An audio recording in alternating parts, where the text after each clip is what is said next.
Hey, we are back for Villain for All Seasons, episode 6. I'm Dan. I'm Ben. Welcome, everybody. We have a biggie this With a week for a guest. yes. You want to tell us about it? Yeah, Mr. Kevin Gosztola. I am probably pronouncing that wrong, but he did not correct me during the interview, so we're just going to proceed that We're way. gonna run with it. We're We're gonna going to keep run it with that it. way. Yeah. That's how Um, Kevin. this is a great interview. I think we talked right after it finished that Kevin just puts us to shame when it comes to being a true blue journalist. Not that we've ever claimed to be that, but yeah, he's a really, really sharp, very erudite, focused guy, and it's a really exciting interview. So I'm very happy.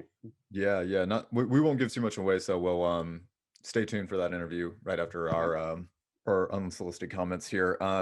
Ben, you had some exciting news about the death of Rush Limbaugh that happened Yeah, earlier this week that I did not know about. Why don't you yeah. share? Well, we'd like to actually make sure that this episode is dedicated to gout awareness. Not a lot of people realize this, but Rush Limbaugh did die of gout, a common disease that afflicts tens of thousands of cranky old men who subsist on a diet of bacon and beef and sweetbreads and red wine and dildo-sized cigars. So we want to make sure we're here to raise awareness. This is a serious issue. Rush Limbaugh died of gout, and not enough people know about it. You know, our hearts, our thoughts and prayers really go out there with his family, friends, and fans. Yeah, poor guy. We do talk to Kevin a little bit about his lasting effects and just sort of who he was and what he meant. I did want to mention I watched a Brian, what's his name, Brian Stelzer Orchestra. The dude on CNN who's bald. Yeah, he did just a garbage obituary of Rush Limbaugh that was really sort of not exactly heaping praise, but pretty fucking softball. That I was just really astounded by that. It was really just talking about what an amazing impact he was and what a powerhouse he was. And yes, he was divisive, was about the most critical thing they could say about him was just that he was divisive. But it's like we should really appreciate what he brought and the huge amount of fans he's left behind. And I suppose that's true. And again, like we talk about this later, so I don't want to get into it too much, but it bothered me so much with CNN specifically. It's like, if you can't go hard on Rush Limbaugh, can you go hard on anybody? Like, if you can't be critical of him, then what are you good for? Yeah. I think, again, we don't want to get too much into this just because I think Kevin has some excellent comments about it. But CNN as defining themselves as like this adversarial network, to power and challenging Trump as soon as he came into office. And then, like, again, when it comes to somebody like Rush, they're cushy, right? They want to revert back to the middle. Yeah, and I would contend that Rush Limbaugh did more to harm political discourse and the state of politics in our nation than Donald Trump doesn't have enough time left in his life to do the damage to the political landscape that Rush Limbaugh did. On a personal note, Ben, when did you first become acquainted with Rush Limbaugh? Pretty early on, because I'm from Minnesota, so in my household, which is a very left-leaning household, we had Al Franken on the radio a lot. And Al Franken was sort of like the counter radio host to Rush Limbaugh at the time. So, and yeah, he had his book, Rush Limbaugh's a Big Fat Idiot. So that's really when I started hearing about Rush Limbaugh from Al Franken. Mm-hmm. In the wake of his death, it reminds me of when I first became acquainted with him, and it was through my parents. I'm from Southern Illinois, so we grew up in a left-leaning household. I guess I would say more of a big D Democratic.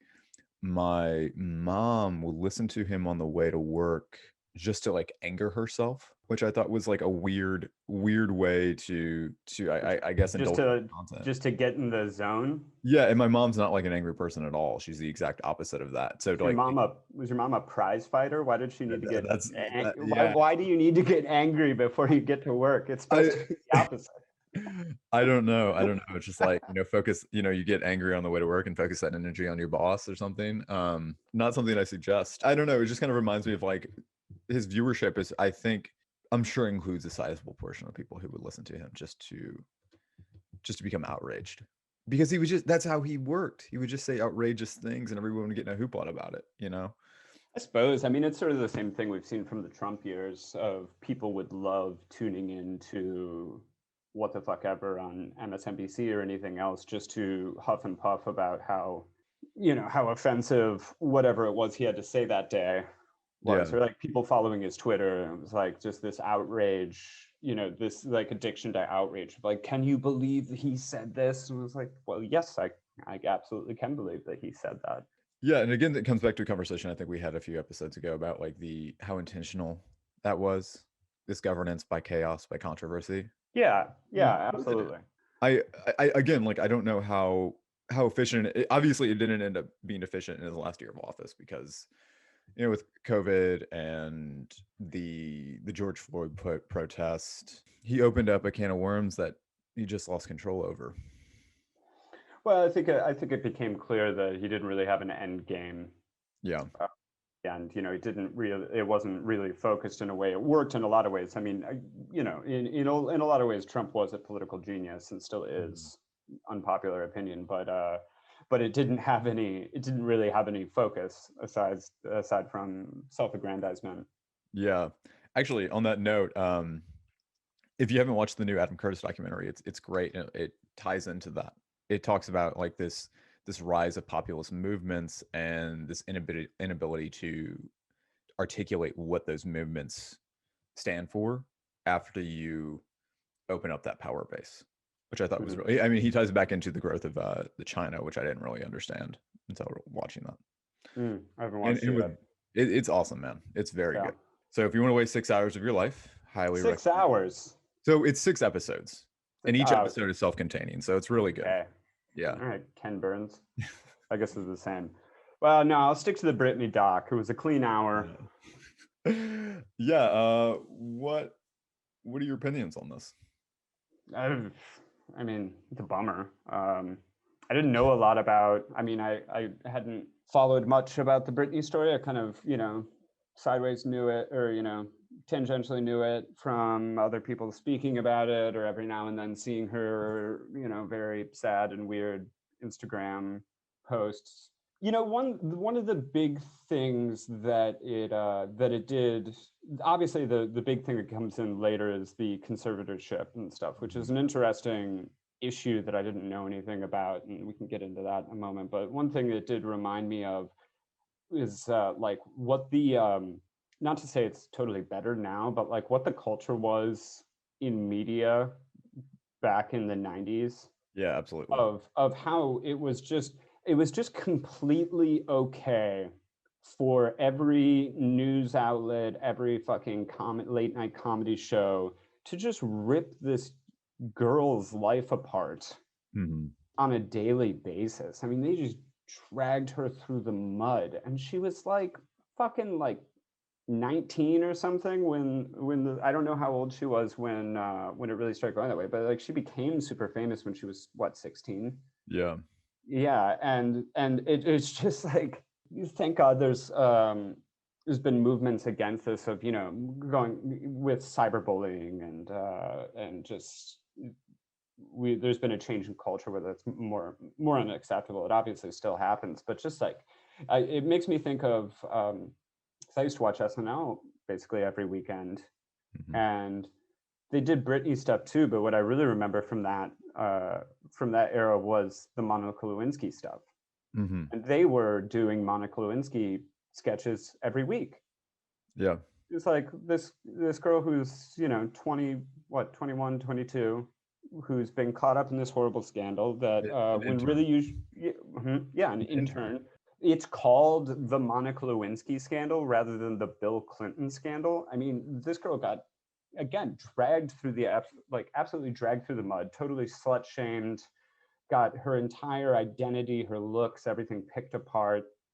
And one thing from the documentary was my favorite part. I'm really glad they had it in, but they showed a news clip or like a bit from what was it, CNN, I guess. With so there's Larry King talking to Anderson Cooper about how they're doing like the changeover of Mhm. like, oh yeah, Anderson, you'll be talking about this in the next hour or whatever when they're like changing over shows. And then you hear off screen from Larry King. It's like somebody's like, "What? You got something to say?" And then it goes to Michael Moore.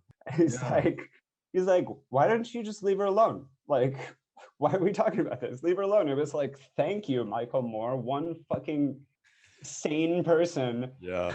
one decent person in this entire story." It was just like, it's like, maybe she wouldn't go fucking crazy if she didn't have the entire world calling her crazy. And obviously there's the shady stuff of her evil dad, and I don't know. I mean, I Yeah, no, I agree with you. I thought like the most interesting parts was this archival footage and contextualizing what media was like. I would say in the beginning of the 2000s, maybe the late 90s for that matter. yeah. It reminds me of one of my like favorite phrases is there's nothing more dated than the recent past. Hmm. And like looking at that with the eyes that we have now, it's very cringy. Yeah, it seems like a lifetime ago. Yeah, it really does. And I mean, I guess it gives a lot of credence to these movements that are not that they really needed it, but people like they talk about cancel culture and things like that. I don't know if this is exactly related, but like this has clearly had an impact on the way that we do cover female artists, I would say. Yeah. Yeah. Yeah, that is important. Specifically, like, what would all of this happen in this way to her had she been a man? Oh yeah, absolutely. Yeah, I have you by chance seen those weird TikTok videos or Instagram videos of her? I've seen a little bit of it. It is weird. It Like, is weird. yeah, It is yeah. weird. I mean, I'm not. I don't know. I don't want to opine on it too much because what the hell do I know? And people make weird videos and stuff, but like, wouldn't surprise me if her mind's been broken a little bit by everything that she's been through. Yeah, absolutely. They are bizarre. And then, yeah, and then the stuff of the conservatorship, I'd really like to hear more about that, because that's what the documentary comes to focus on more, and it is a really interesting subject that I just didn't know anything about. And I guess most of the time, because the conservatorship isn't dealing with a multi-million dollar business. And that was something that was crazy about it was when her lawyer who was involved with the conservatorship, Yep. well, basically the lawyer was like working with her dad and wanted to change his, I don't know, for lack of a better term, cut, wanted to like be getting a bigger Yeah. percentage, and described it in the court document as the conservatorship being a hybrid business model. Yeah. And it was like, yo, you can't just give up the game, man. Like it was like you can't just say that out loud. You got to find some legalese shit. It seemed like the lawyer equivalent of going, "Hey, we got a great grift going here, and I'm not getting my cut." Like Yeah. it's like so clearly corrupt. You know what's interesting is it's a New York Times produced documentary. Yeah, Just think of that in comparison to like Vice documentaries that you've seen. yeah. And I just Ugh.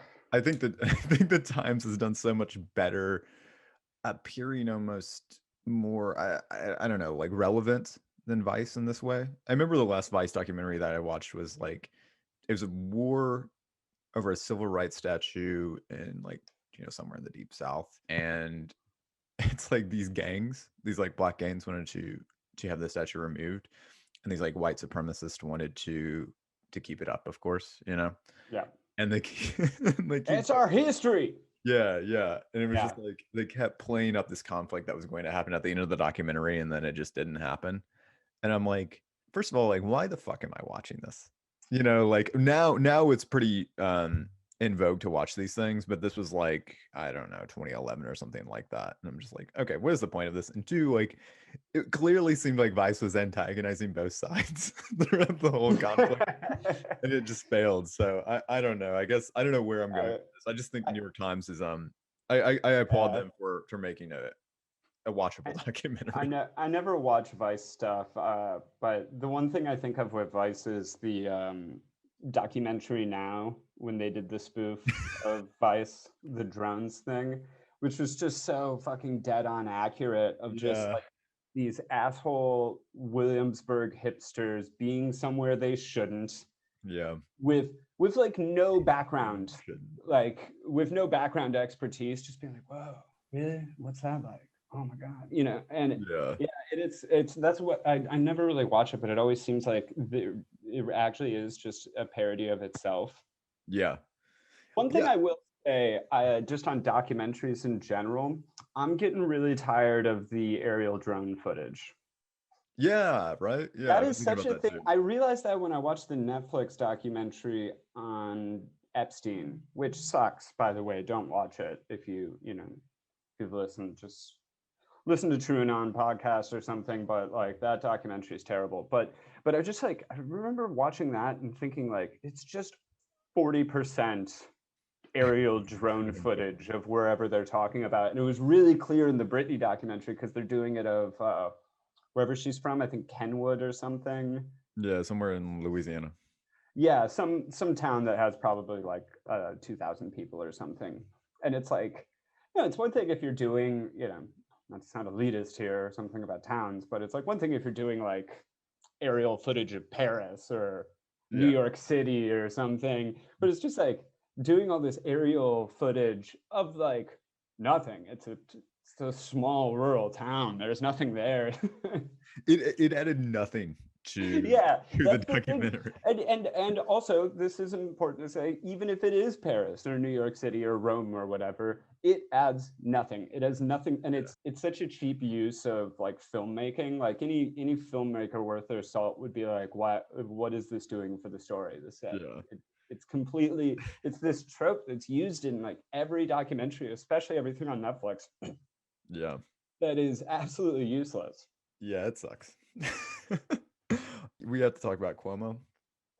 Got to talk about Cuomo. Jesus Christ. Well, no one else is. It's Yeah. seriously this is the thing that really bothers me about, or one of the things that bothers me about this, but like this really isn't getting any news and it really should be. This comes back to something that we probably talked about this before, but the right wing was talking about this during the height of the pandemic. Of course, their intentions were to distract away from Trump's horrific management of the coronavirus, COVID Yeah. 19. Yet, no one has talked about this until post election. Yeah. So could you give us an overview of Sure. So, from what I understand, Cuomo basically shifted a bunch of these people who were older senior citizens who were infected with COVID-19 into nursing homes. It quickly spread that way, and the death rate shot up because of this. And essentially, Cuomo gave them these nursing home executives a free pass because they donated to his campaign. That is probably not a great explanation, but please do start digging. And my big beef with the story is not so much that he did that. I mean, clearly it's horrible. Ben, you lived in New York. We still live in New York in name only. It's still on my license, but it's a congested city, as anyone can imagine. So I guess my yeah, point is like I'm just more upset by the cover up rather yeah, than in his actions. in in fairness, this doesn't excuse it at all, but it was basically like he was allowing people back into nursing homes if they'd already had COVID or something, saying Yeah, that it would be fine. And of course it wasn't. And putting the most at risk people in harm's way even more so. But to be fair, play devil's advocate, I guess a little bit, is this was happening in what, February, March? during the height of the pandemic. Yeah. Well, I mean, but the decision was made sort of before we really knew. Oh, sure. Yeah. I mean, Yeah, before we really knew what we were dealing with. So he could be excused in certain ways as not having all the proper information. mhm, You know, everybody was fucking up back then, basically. yeah, We were yeah, everyone was trying to figure out what the right way to deal with it was. There wasn't, it was a new thing. So that's, people do make mistakes, but the thing is that rather than owning up to the mistake, they covered it up, yeah, and also was on a victory tour throughout the entire thing. And I think that's the thing. That's probably also why this really isn't getting the press it needs, is because CNN was absolutely complicit in this by having him on his fucking brother's show every night, just watching like stupid ass banter between the Cuomo boys, where Chris Cuomo's like talking about how big his nostrils are and not asking any sort of substantive questioning. I, So I think also, just to interject real quick, they talked about which brother mom preferred, and also speculated on his bachelor life. yeah, and also just to be clear, even if he wasn't covering up thousands of deaths that were basically directly because of his shitty policy, that shouldn't be on CNN anyway. Mhm. That is a waste of everybody's time. Like, fuck off. We don't need to hear this stupid ass banter. Anyway, people should look into it more. There's been more and more coming out, but it's not really talked about. But yeah, so there's been a cover up. There's a lot of bullying. New York Assemblyman Ron Kim came out that Cuomo had threatened to quote unquote destroy him for trying to leak this information, which for anybody in the know in New York politics is nothing new. Andrew Cuomo is basically a notorious bully and kind of a meathead piece of shit. I mean, Bill de Blasio came out and said the same thing, and then Yeah. other he called him a meathead piece of shit. No, he referred to him as the bullying tactics, of course. I'll fucking destroy you, de Blasio. That's my Cuomo impression. Speaking of, do you I'll remember fucking when people were destroy everybody. He probably says he's gonna fucking destroy everyone all the time. uh, You people talk about really, my fucking nostrils. people really make like de Blasio seem, again, to something we were talking about earlier, this like beta male thing. Yeah. Not my language, but actually that might be a Katie Halper joke. So I blame Katie for this. Shout out Katie Halper. Explain yourself. Yeah, come on the show, Katie. Yeah, I don't know. It's infuriating. Cuomo sucks. I think this is a legitimate scandal. He did a terrible job. I mean, he had a hard job to do in that New York was an epicenter, but he did a really bad job. And he was again taking a victory lap while he was doing a bad job. Is that it was so he wrote a fucking book He wrote a book. about what a good job he was. Like if that book was like if he was writing it right now, it would be too soon. Like the pandemic's not over yet. And I mean, it was obviously a play to position himself for a presidential candidate. Yeah, exactly. Whether And 2024 or I don't know, yeah. sometime What later. is this? Maybe at some point Have him we on the should show. well, yeah, we should have him on the show. That'd be hilarious. Just because I want to have him come on and threaten me with physical violence. What is this? There seems to be this phenomenon with shitty New York politicians who we think are going to be the next president, and then after a while, the jig is up and we realize they're idiots. We had it with Giuliani. Giuliani had his ascent where he just got softball through the media and was America's mayor, and then we had America's governor. And it's just these dumbasses from New York who get to be around for a crisis, and then Bill de Blasio tried they're to run too. Remember, oh yeah. he's in 2020. Actually, Bill de Blasio has one of the craziest quotes from the election. I've got to find this.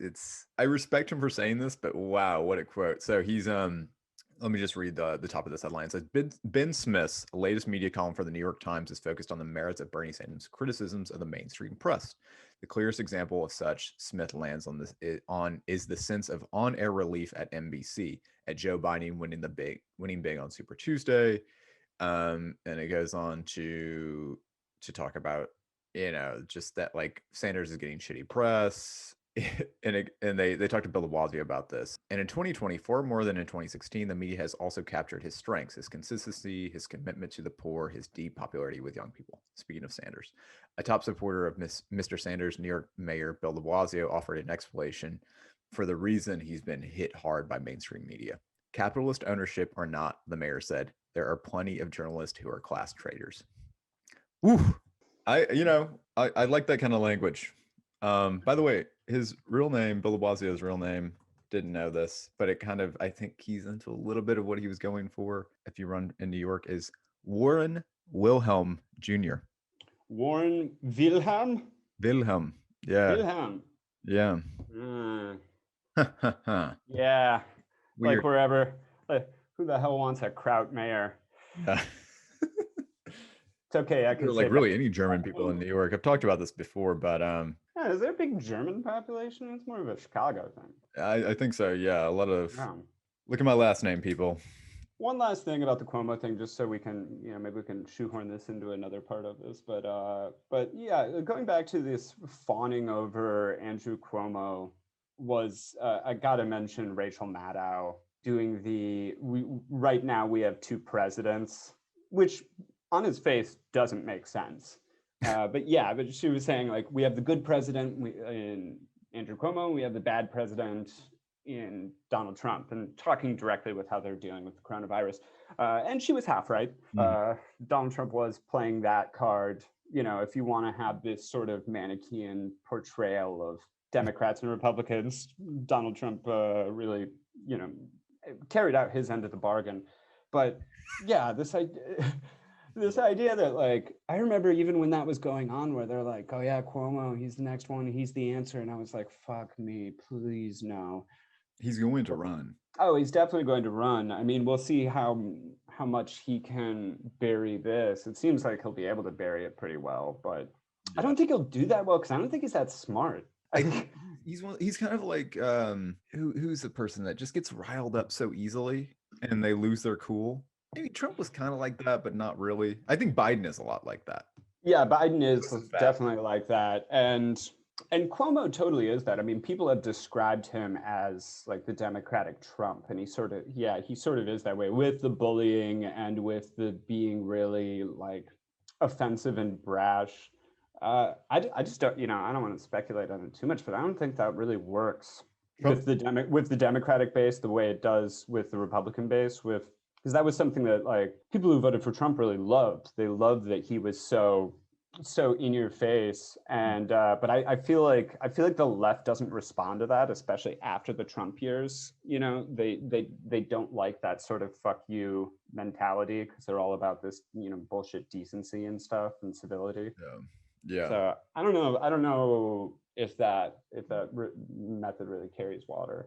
Well, I just want to take a note on that. Like, people like to compare Bernie Sanders to Trump in that way, that he's like brash and kind of in your face. And I guess maybe I'm biased here, but I just don't see it in the same way with Sanders. I mean, Sanders was blunt.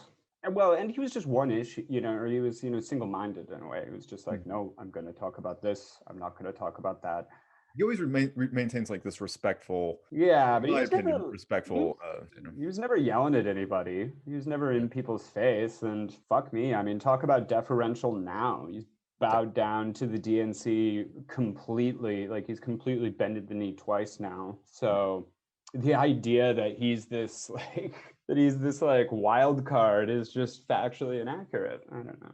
I mean, he's definitely going to vote for Tanden, unlike Joe Manchin, which oh yeah, I saw that. Much about this, but Joe Manchin, senator from West Virginia, has come out against Tanden for confirmation for her social media post. Joe Manchin sucks, but preventing Tanden from getting a job. I would love to have her not get it. A personal one. Yeah. Because she's a terrible candidate. We've talked about this before, but she's a terrible candidate. But also, I would just on a personal level like to watch her eat shit because she was so fucking arrogant in those confirmation hearings. She's been so arrogant. She's, got this made man mentality that is kind of a hangover. I've talked about this before. I don't know if I've done it on the show, but she really comes from that Clinton camp, from like the 2015 Clinton camp, where they really thought, they were made men and women and could say whatever the fuck they wanted and never really had to pay any price for the way they acted. And then of course they lost. But now they're getting sort of a second act. And the arrogance of a person like Tanden, it would just be, oh man, it would be so fun to watch her eat shit and not get it. Yeah. Would love that. Yeah. Texas power outages. Tejas. Yeah. Really sad. It's man, yikes. Yeah. I don't have a lot. I don't have a lot to say about it. I mean, there's a lot of it's pretty obvious. What should we get into? So first of all, it's just they're on their own power grid. If in certain ways, it's sort of apolitical of well, it's not totally apolitical, but like it's like this was going to happen, right? This wasn't Well, I mean, if go you ahead. accept that climate change is going to happen. Like when people are Yeah. like, well, it's a it's a once in 100 year storm, and it was like, well, not for long. It's going to be like a once in a year storm Yeah. if the world keeps going the way it is. So I mean, in my mind, it's a bureaucratic failure. I only read one article about it that was quite lengthy and in detail, but yeah, they have an independent power grid, unlike what it sounds like the rest of the nation. Everybody else yeah, is yeah, like kind of there's like connected to East one. Coast, West Coast, and Texas. Yeah, yeah. And they like for example, they had some of the grid turned off or something for maintenance and preparation for summer. How long does this need to be turned off for? Again, this is conjecture, but like how long does this need to be turned off for when you have a major storm headed your way? Like that would be threat level. I don't know. I would figure that out immediately. Yeah. Yeah, and a lot of them they talked about how they don't have preparation for cold weather. Like the wind power does not have preparation for cold weather, so a lot of those froze. Unlike places like Minnesota or the north where they see that more often. But I don't know. It just seems like a massive government fuck up rather than like this. It clearly was a freak accident, but obviously made worse by Kind of. I bureaucratic mean, failure. yeah, kind of a freak accident, but I don't know. People were predicting storms back in like 100 years ago. I Yeah, don't know how. Farmers' almanacs and all that shit. Like, again, I don't know a ton about it, but I'm not gonna totally buy that. yeah, yeah. Like, we didn't see it coming. It's been more the reaction to it, I guess we should talk about. So first of all, like there was the stupid ass stuff of blaming it on the Green New Deal, Yeah, which I cannot emphasize enough, has not been passed. yeah. You cannot and will not be passed anytime soon. You cannot blame bills that don't exist. So, first of all, for everybody talking about this is green energy doing this, shut the fuck up, stop talking. And then I guess yeah, and then the next thing, which was this is horrible. Like last time I checked, there was like something approaching 40 deaths. I'm sure there will be more. People without food, people without water, people without electricity. So none of this is terribly funny. There was one part that was kind of funny, which is our boy Theodore Cruz, Raphael. Rafael Cruz. Yeah, dipped out. I saw the Instagram memes first Yeah. of his Pillsbury Doughboy ass frame standing at the airport with a mask on with a Texas flag on it. It was like, dude, you didn't even try to disguise yourself. But yeah, so apparently from what I heard, I haven't checked up on this, but basically he got on the flight to Cancun and got spotted, of course, and then 2 hours later or whatever that flight is, got off the flight and turned his phone back on, and it was all over the internet. Which Went off I'm just gonna. airplane mode. I hope that's what happened. I'm just like I'm gonna do. Yeah, just like imagining him of like, all right, we're here in Cancun. I'm just gonna get the phone and check on. Oh dear. Oh no. Oh no. Uh, and then, Oh in man. true Ted Cruz fashion, of course, he just goes back right away Yeah. and goes and tries to blame his daughters, which is the most Ted Cruz thing I've ever heard in my life. Was like, well, no, it was Yeah. just my daughters wanted to go, and I was being a good father and had to escort them there or chaperone them there. It was like fucking like also like what you're blaming your like 7-year-old kid? They made you do it? Yeah. And then that text from his wife came out that said it was freezing in all capitals in the Oh wrap. yeah. It's like, yeah, dude, we know. Yeah, and so the thing that came from people in the right wing, people kind of being apologists for it, like Ben Shapiro's and I think Donald Trump Jr. had some shit about this. But the thing is like, well, he's what's he supposed to do? There's nothing he can do about it. And it's like that's partially true. I'm not expecting him to like get his toolbox and go to the power grid and fix it himself. That's a dumb argument. But at the same time, there's a lot of stuff he can do. He could be answering phone calls in his office, which I imagine is flooded right now with inquiries and relief bills and stuff like that needs to be getting done. He could be passing out water or food and just showing solidarity with his constituency, and doing what an elected official is fucking supposed to do. It's not that difficult, and it's like, dude, you've been in the game long enough. Like, you need to, like, you don't care about optics at all, which I guess I just answered my own question. No, these people don't care about optics. I mean, and you're bringing up a good point. It's just like they should do something symbolic and practical, right? Which is exactly, what Ocasio-Cortez did.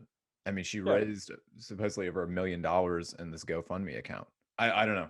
I think that the bare minimum would have been enough, and Yeah. did the exact opposite. Don't go to Cancun. You could have just you could have just not gone to Cancun. My favorite meme out of this so far has been the well, there's two. There's the one that says Ted Cruz denies ever having visited Cancun, but it's his hair in cornrows. Yeah, the cornrows one. That one's good. And then they put his face on Billy Zane in the Titanic, and it's Oh yeah. I have children. My children made me do it. Yeah. My young daughters who are afraid of me and scream when I try to hug or kiss them on television. He's just like the definition of a bozo. Yeah. What a fucking dope that guy is. Man, he really just to round out on Ted Cruz, he really stuck around in 2016 without winning. Like Bernie at least was like winning some of these states. Cruz as Trump's last competitor was not performing at all. That didn't make any fucking sense to me. Was it just like the RNC tried to get behind him? Yeah, they must have been. They wanted a send. It's been a while, so I don't remember as well. But yeah, well, I guess also the thing was that every other person in that race just failed hilarious. Like they really went out in flames. Like Jeb was just an absolute dud. Marco Rubio just got shit on by Trump so hard that like Ted Cruz was the last man standing, and that he had not just made some catastrophic gaffe, I guess. But yeah, it was, as soon as it got to between Trump and Ted Cruz, even before that, but definitely once that happened, it was like, well, there's no way it's going to be Ted Cruz, like the most easily hateable face on planet Earth. Yeah. Like, that guy gives me the willies. He is gross. I think sake bombs were a little. We don't have anything this week, right? Biden's assault. I mean, I'm sure. Yeah, the bomb squad hasn't detected anything huge, I guess. We got the stimmy checks that again, I think we mentioned this either with Kevin or in a previous episode, get worse by the day. Yeah. They're not passing anything. It's not like economic improvements really happening for these people. So for Villain of All Seasons, we're going to try to add a little bit of structure to this very loose show with a few sections we came up with. So this is something we talked about before. It's how news makes us feel. This really came up in the Trump years, and it's really like news that kind of, either mirrors or feeds into this feedback loop of like how we feel. So this section is called "You're Hurting My Feelings," and it's our feelings. You're hurting our feelings. Hurting our feelings. And my submission for this week is the Trump's hotel being demolished in Atlantic City. It's clearly just put out there for this like symbolic fall of empire. It's the British leaving India. It's it's lame. I don't give a shit. Yeah, and didn't his casino business tank in like the early 90s or something? Like this is old news. Famously went down the tank a very long time ago, and it was short-lived too. He was not great at running casinos in Atlantic City. There's still kids in cages, but please show this. So that's my submission for this week. Ben, I think something about Mario Kart. Well, this is sort of, I guess, going back to the bomb squad of softball bullshit from left-wing media. So we had the, I think it was it LA Times or someone? So someone did the stupid-ass thing about how Biden likes to keep a wood fire in the Oval Office, and that he likes to go to bed early. That was a news story that was written down. Which, first of all, not news that Biden goes to bed early. He is 100 years old and sundowning before our eyes. Wait. How funny would it be if Biden was pissed someone leaked that? This palace intrigue. You gotta be kidding me. We keep this. Listen here, Mac. You keep my sleeping schedule out of the news. I do 50 push-ups every day. I do 50 push-ups a morning. Yeah. Sorry. Go ahead. Yeah, so there was that, and then there was the one I really liked though was talking about his trip to Camp David and how he plays Mario Kart with his grandchildren and played as Luigi, which respect there. When I do play Mario Kart, I play as Luigi. Good Uh, character. yeah, but yeah, played Mario Kart and beat his granddaughter. Again, it's just like it's really the only thing Biden has for him, like going for him, and it really was the only thing. I guess it's not new. This isn't new. Of like, it's really the only thing he had going for him in the primaries and stuff too. Is this sort of folksy image of himself, right? This sort of grandfatherly thing that admittedly, he's pretty good at. Like, I see why Yeah. he's likable.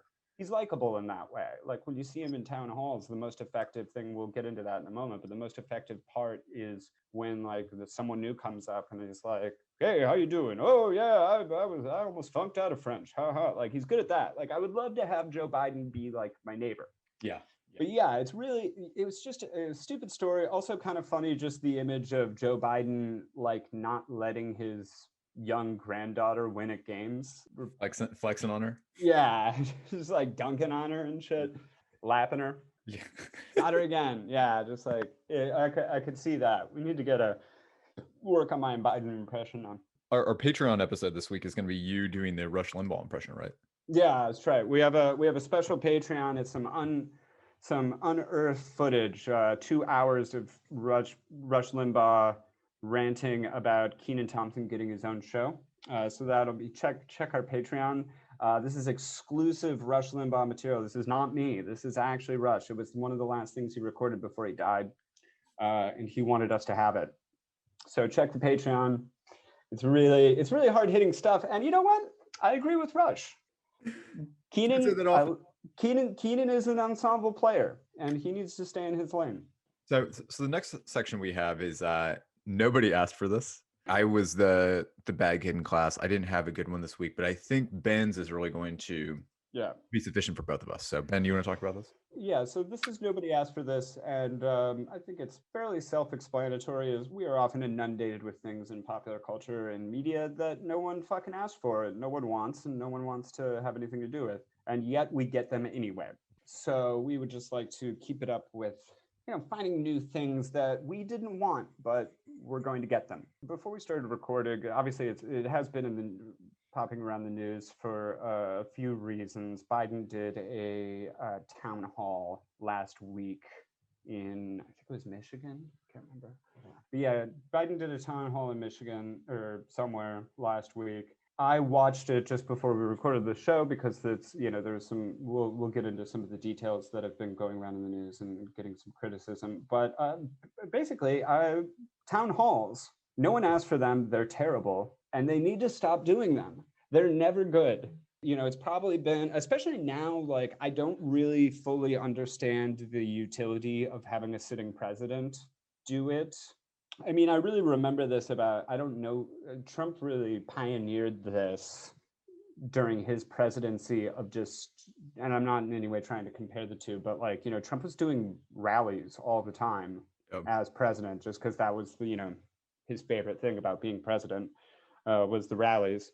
But I don't get why have it at all? It's not substantive. They're boring. They're very boring. And Biden is not good at them. I think this comes back to, again, something we were talking about in the pre-show, how just managed they are, how predictable they are. I thought Sanders did one on Fox News, which for the optics I enjoyed. I'm not gonna watch it though. It's like clearly it's a political it's like I said, just too managed for me. Like they know the questions are going to be asked. Like they might not know the questions are going to be asked, but they know the audience. They get the vibe. They know they have an answer in the can for whatever is going to be asked for the most part, aside from Joe Biden, who, for people paying attention to the media, this is the one that was floating around, at least in progressive circles. The big one was a young woman asked Biden about the $50,000 student debt relief and whether or not he was going to do that and why it had been changed to 10,000. And Biden just could not help himself of, first of all, just jumped in on it. She's like, I have a lot of friends with student debt. And he goes, so do I, which is like, I don't believe you. So first of all, he just flat out says no, right? After Mhm. interrupting her in the question, because Joe Biden, and this is something that if you were paying attention to him on the campaign trail, isn't new. Yeah. That Joe Biden's pretty famous for getting mad at his own supporters for asking him questions he doesn't like, and then of course challenging them to a push-up contest. But yeah, immediately goes after her and gives this sort of just rambling, condescending answer of why he's not going to do it. And AOC tweeted out a good thing about this, and some other people have made good points about this. But basically, the gist of what he said was that we would look at more debt relief for people who go to public institutions, but people not private institutions. And we don't want to be giving debt relief to people who went to Harvard or Penn State or Yale or Ivy League or something like that. And there's also been this just absolutely erroneous argument that that if this money was if this debt relief was given out, it would be going to the kids of millionaires and billionaires. Which, let's just go point by point.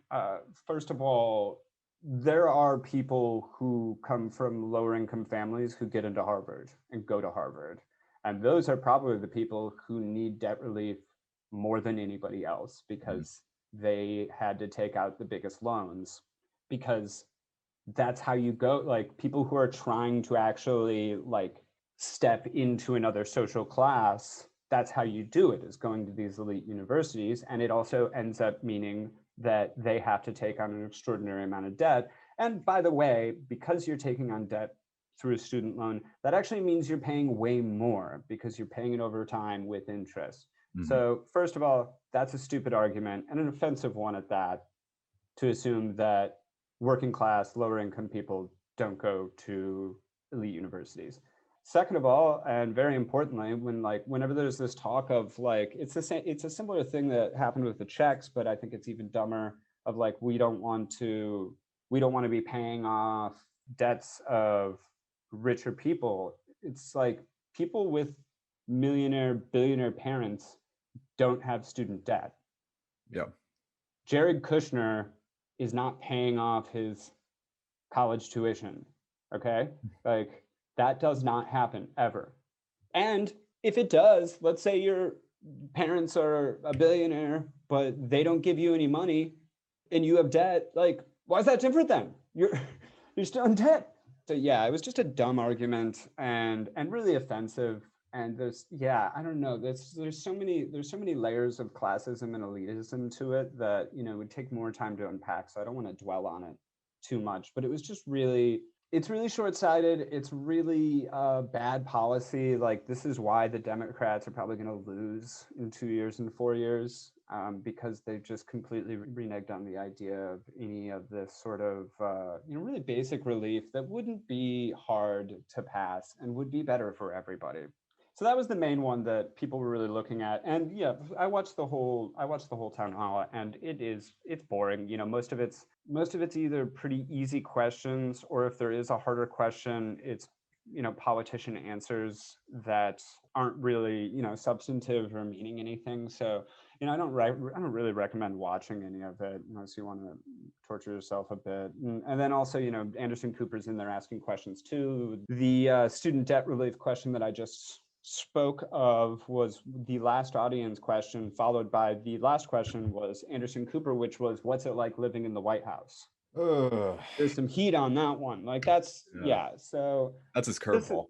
yeah, this is what I mean of nobody asked for this, is just like, people want answers, but I don't think, if you want answers, if you want real substantive discussion about policy, town halls are not where you're going to get them. I get the function they serve in an election, even though in an election they're still kind of, I mean, it's still bullshit.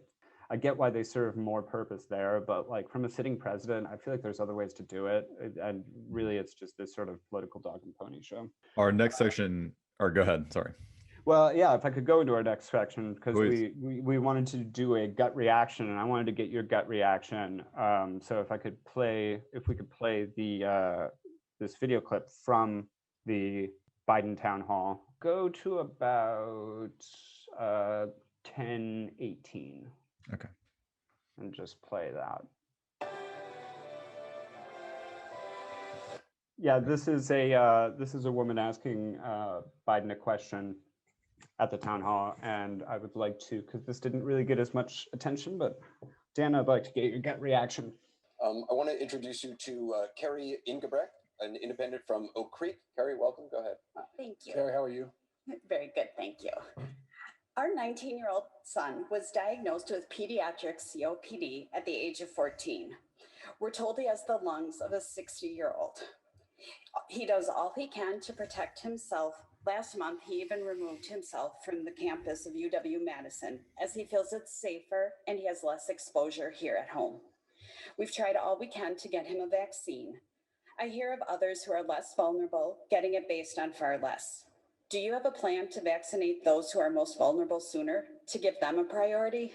Well, the answer is yes, there are, but here's how it works. The states make the decisions on who is or in what order. I can make recommendations, and for federal programs, I can do that as President of the United States. But I can't tell the state, you must move such and such a group of people up. But here's what I'd like to do. If you're willing, I'll stay around after this is over, and maybe we can talk a few minutes and see if I can get you some help. So yeah, that's it. Yeah. I mean, I don't know. I'd like to follow up and see if he actually helped that woman. I mean, a really sad story. Clearly, it kind of points to the fact that Trump made in one of the debates. He's like, your plan is not much different than mine. Mm-hmm. This kind of distinction between what the federal government can do versus what the states can do when it comes to vaccine rollout. Clearly, Biden is better just because he takes the COVID seriously. Again, very low bar set by Trump. Yeah, kind of weird. I just don't think that meeting happened. I'm sorry. I think it didn't happen. Yeah, first of all, I don't buy that the meeting happened. And then also, it's like, we keep getting this thing of like, well, I don't have the power to do that. And it's like, well, yes, you do. You're the president. And also, this is the guy who still is against Medicare for all. It was like, you have a huge power that you could do to help this poor woman's son, which is give them health care. Yeah, this is the one I have for you. I'm just going to read you the headline. Okay. Rough take. Rough spelled RUFF. So rough take, Newsmax host suggests Biden neglecting junkyard, in quotes, looking first pet. Fetches 2 presidential historians to join the dog pile. Rough take. Newsmax host suggests Biden neglecting quote unquote junkyard. Oh, went off. Looking first pet. Fetches 2 presidential historians to join dog. What does that mean? Yeah, I guess this Newsmax host suggested that Biden is really not taking care of his pet, and then brought on 2 presidential historians to corroborate. Okay, that is a really poorly written headline. First of all, yeah, they really want to go into the innuendo there, and yeah, they're really trying to go like real like New York Post with their like kind of gabby headlines. Okay, so aside from the fact that was a terribly written headline that was very confusing. Newsmax is inquiring into whether or not he's taking good care of his dogs. Yeah. Okay, well, first of all, he's not doing anything with his dogs. He's the president. Mm-hmm. He lives in the White House. People do his laundry and his cooking and put on his jacket for him. And even before this, he is very old and senile. He wasn't doing it then either. Wait, you actually think people put on his jacket for him? Probably. That'd be a good way to like knock him as elitist. He said something about that when they were asked in that stupid question about what it's like being in the White House. He's like, now there's a fellow who got my coat for me and stuff. Even for Newsmax, very low. Just like, Biden's mean to dogs. Which, first of all, again, no way that's true. I bet Biden loves dogs. Trump is definitely mean to dogs. Yeah, he would do the Lyndon B. Johnson thing where he holds them up by the ears. I can see. Yeah, exactly. Or it'd be like the Richard Nixon shit, whereas even Trump wouldn't even put on the pretense that he'd be around a dog. Yeah, Trump's probably like allergic to them or something. But yeah, going back to that. Oh God, that is so. It's again going back to this like trying to go on to people's feelings or how people feel about shit. It's pretty low-hanging fruit to criticize any politician. Like there's tons of stuff you can go after. And just like the fact that it's like, Betty's mean to dogs. Or those dogs are like, yeah, it's like the fact that what, his dogs aren't getting fed at the fucking White House? Are you kidding me? Yeah, it's lame. That's stupid. Just who's your fucking editor on that news, Max? Was like, we got the scoop. Like, this is the bombshell that's gonna take down the Biden administration. Can't wait for that fucking impeachment hearing. Yeah, I can't wait to hear what this unravels. Rough check. Can we keep the rough check going? I want that to be a weekly update on how Actually, Biden's that's a fucking great dogs idea. are doing. We're gonna be on that beat. We're gonna follow this story. We're gonna keep the rough check going. And I have just one more for you. It's Yeah. freshman Republican Congresswoman Lauren Boebert calls on President Joe Biden to lower flags for Rush Limbaugh. Ha ha ha ha ha. Hardy har, hardy ha ha ha. Yeah. Okay. Like, this is the thing with this always happens, right? With there's this sort of pearl clutching about don't speak ill of the dead, and they do it on both sides, left and right will. But I remember I was living in London back when Margaret Thatcher passed away, and there was all this fawning over her legacy and the Iron Lady and all that shit, and then also, where I was living in Southeast London, there were people out at the pubs partying because she had really destroyed the working classes, and especially if you go to the north or other parts of the country, Wales. But I remember there was some of that with someone was grilling George Galloway about this, and they were saying, like, can you not show a little respect for her in death? And he was, very rightly like, I did not respect her while she was living. It would be hypocritical of me to feign respect for her in death. So yeah, this happens a lot with, there was that. I remember that happened with, who is it? I think it was Sean Hannity was questioning Christopher Hitchens' exact same playbook thing about Jerry Falwell. Yeah. When he died. So this always happens when we're dancing on the grave of somebody who is objectively terrible, that there's going to be, again, this pearl clutching that it's like, how could you show disrespect for the dead? And it's like, first of all, everybody dies. Just because you're dead doesn't mean you deserve respect. I feel like there's been less of it for Rush Limbaugh, just because a lot of people, even on the right, don't want to, the more sane Republicans don't want him to represent. I'm sure the Mitt Romneys of the world do not like Rush Limbaugh really representing the fan base of the Republican Party.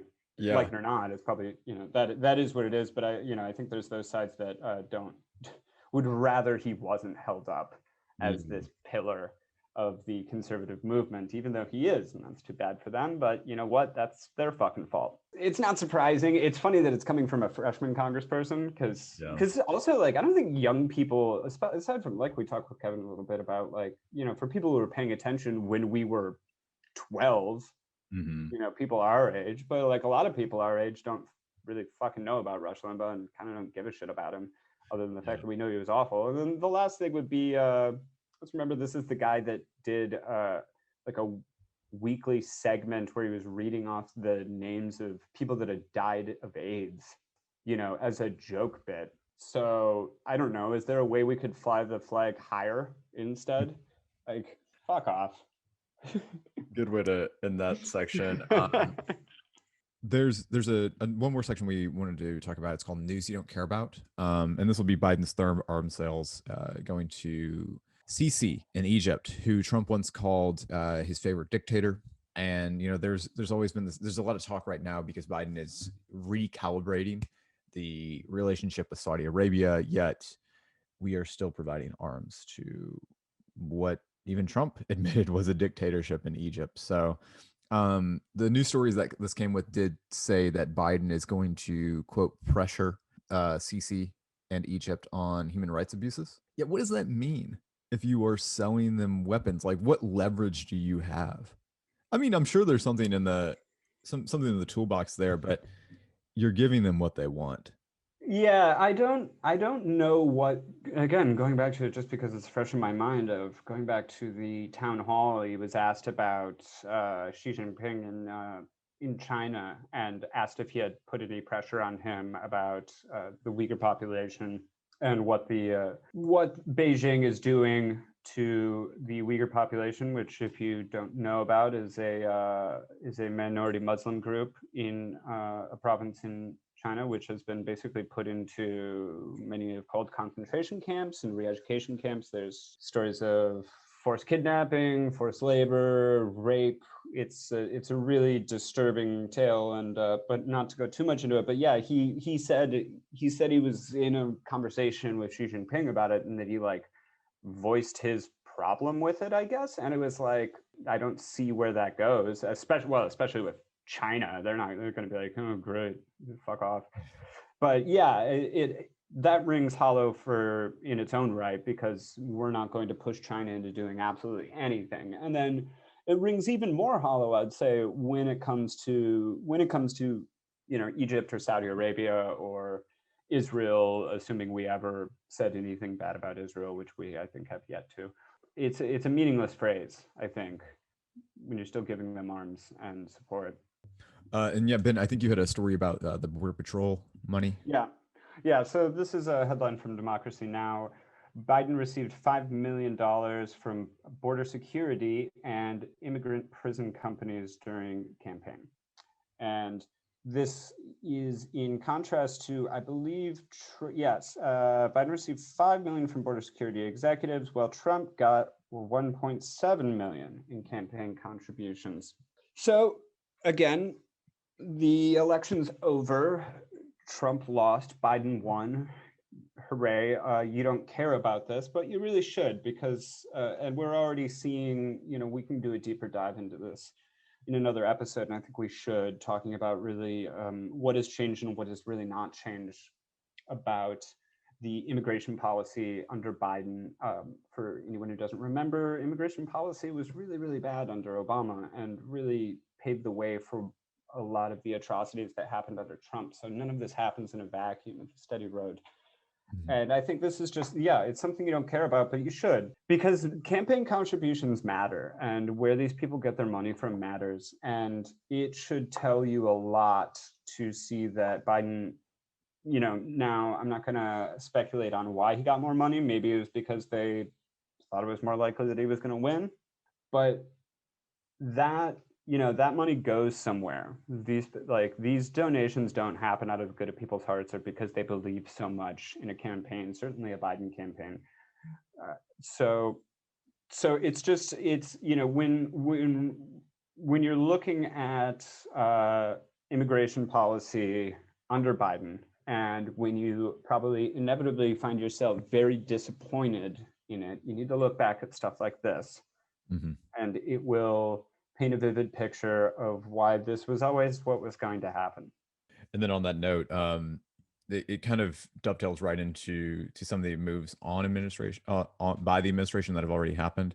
For example, they recently announced, rather than form this grand package, this immigration reform package, they're going to pursue a more piecemeal reforms. I don't know if that, I mean that as a criticism, but it does moderate and blunt some of the grand promises that were made during the campaign.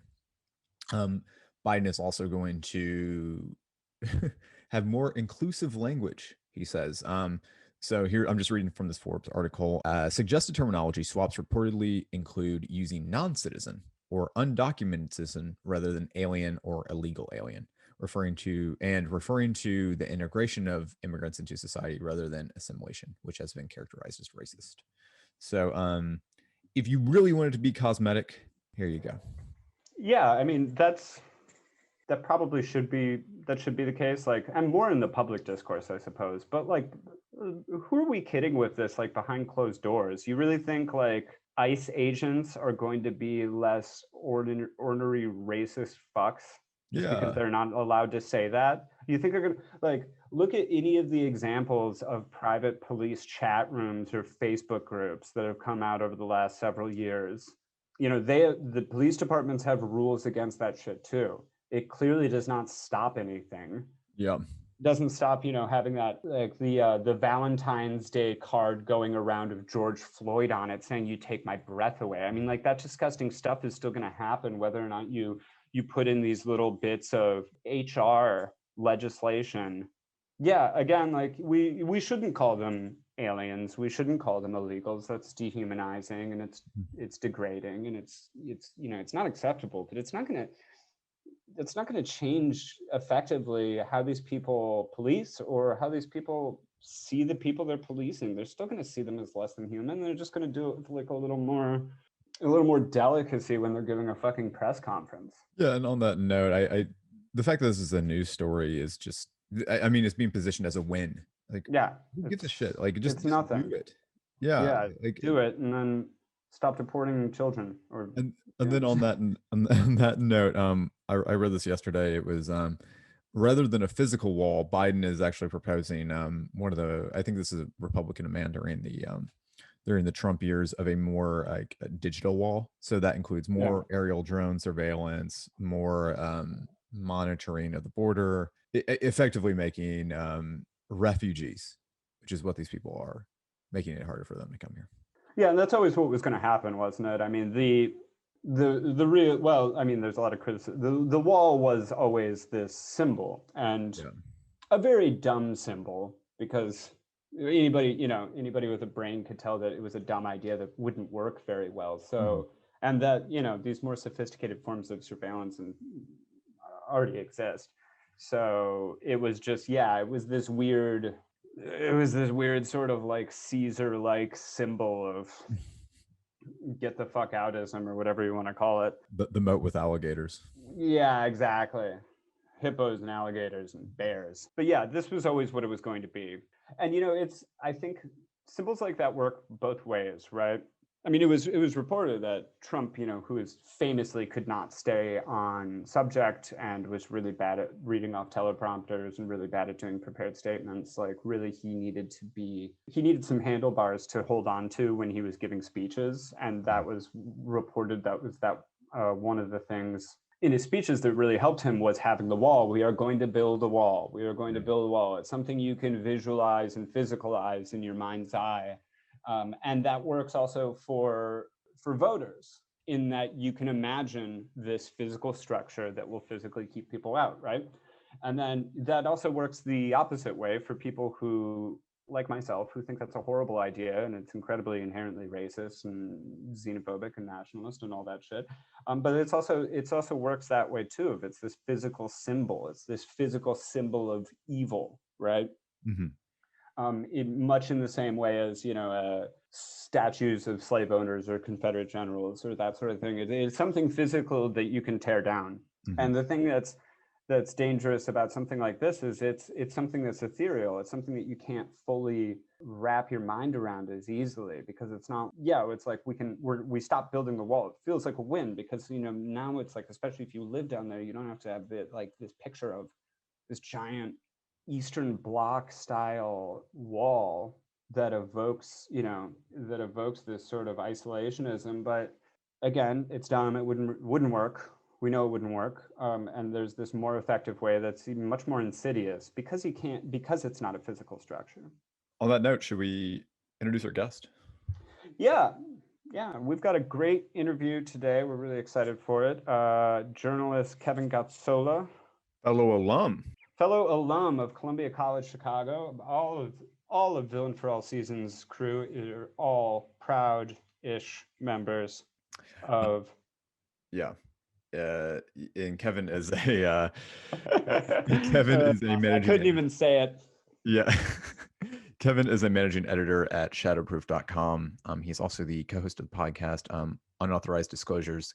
Again, like, Kevin is not only someone who covers the news well, in my opinion, but he also has some very sharp thoughts about news, about Julian Assange, which we will definitely be talking about, and the state of the media. So please, if you're going to listen to any of our interviews, definitely listen to this one. Kevin's a great listen. Kevin, we just wanted to kick it off by starting off at the biggest news from yesterday. That's Rush Limbaugh dying. Just wondering if you had any deep thoughts about that. Yeah, they always take the good ones too soon. Oh, my political development is always he'll always have a little special place. We all because everyone has a choice when they're a kid of like which direction they're going to go. It kind of feels like in this country, you're going to get pulled towards that conservative media echo chamber, or are you going to realize that there's something off and maybe even mean about all of that? And I mean, I'll never be able to separate him from the book that Al Franken wrote, about the lies and the lying liars that tell them. And I think he also had a book, Rush Limbaugh's a Big Fat Idiot. I mean, That's like the one that liberals made me wonder. liberals really like had their identity was defined by their dislike for Rush Limbaugh.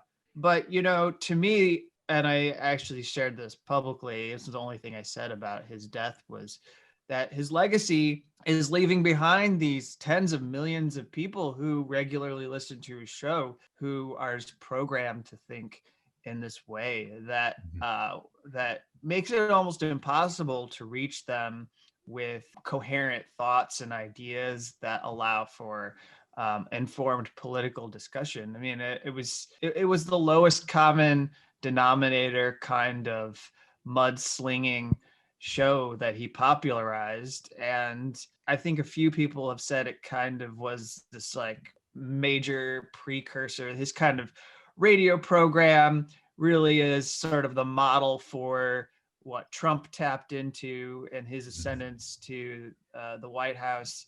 So, I think, I don't care whether he's dead or alive. I just think that the fact that we're left with his millions of followers is the worst part of all of this. It's an interesting point too. I hadn't exactly thought of it that way. Of someone coming of age. I came of age politically too in those years, and Rush Limbaugh really was the devil. And for someone who's coming of age politically now, it's such a larger landscape. There's so many people in that area to hate.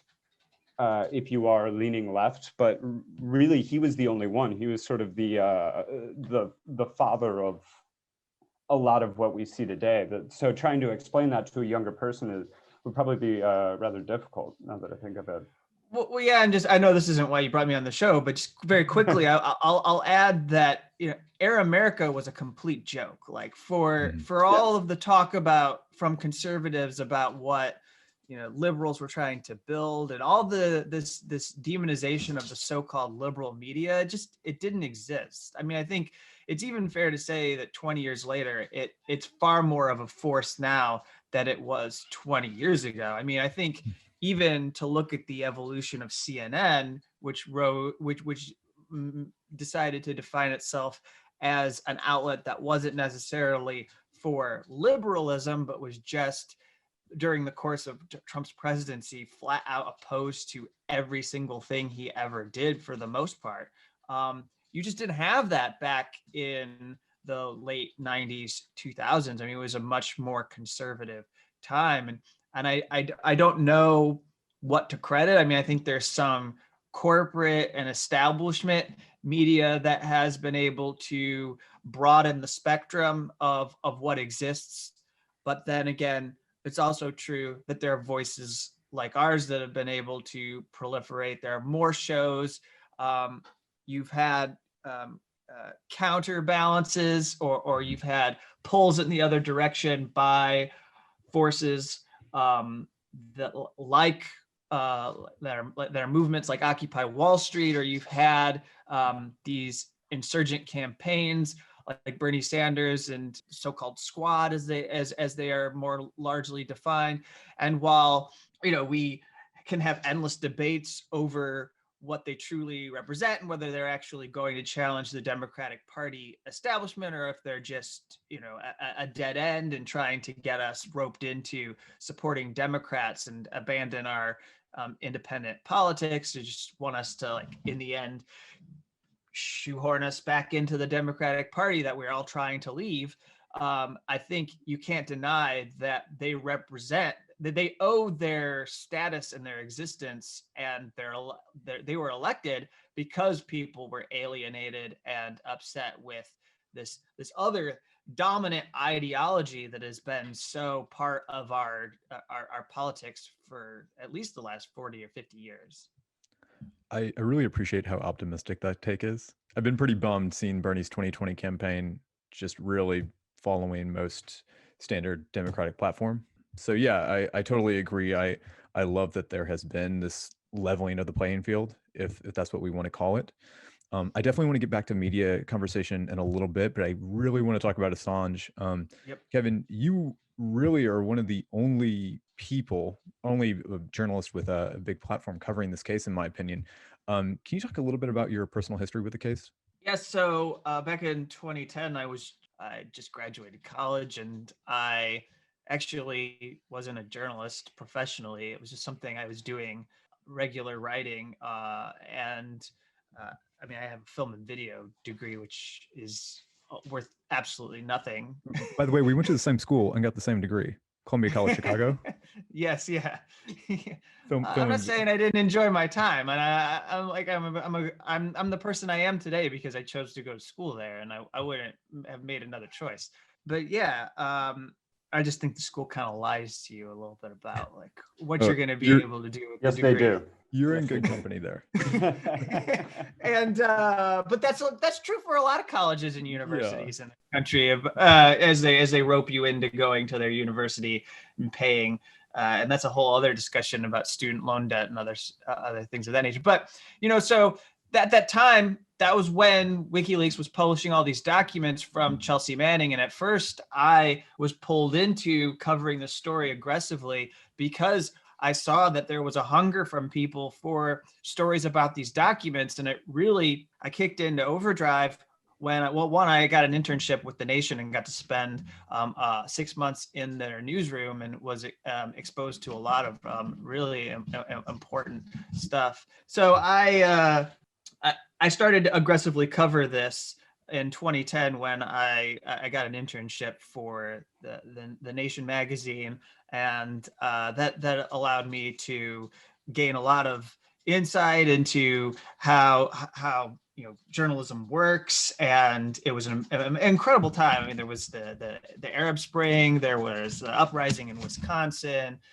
and then every other day there were new cables that were being published by WikiLeaks on U.S. diplomacy and the kinds of things that were happening that were just horrific on the part of our government to strong arm other governments and to cover up warfare and to also represent the interests of corporations and go around the world. And there are different stories that we can specifically get into. But from that point on, I decided I was going to stay on top of it and cover all aspects of WikiLeaks. And by that time, by the time that we're covering the cables and everything, the soldier had been arrested, known as Chelsea Manning, who was the source for all the documents. So I immediately turned to, after I was hired by a small website that came out of the net roots called Firedog Lake, I was hired and I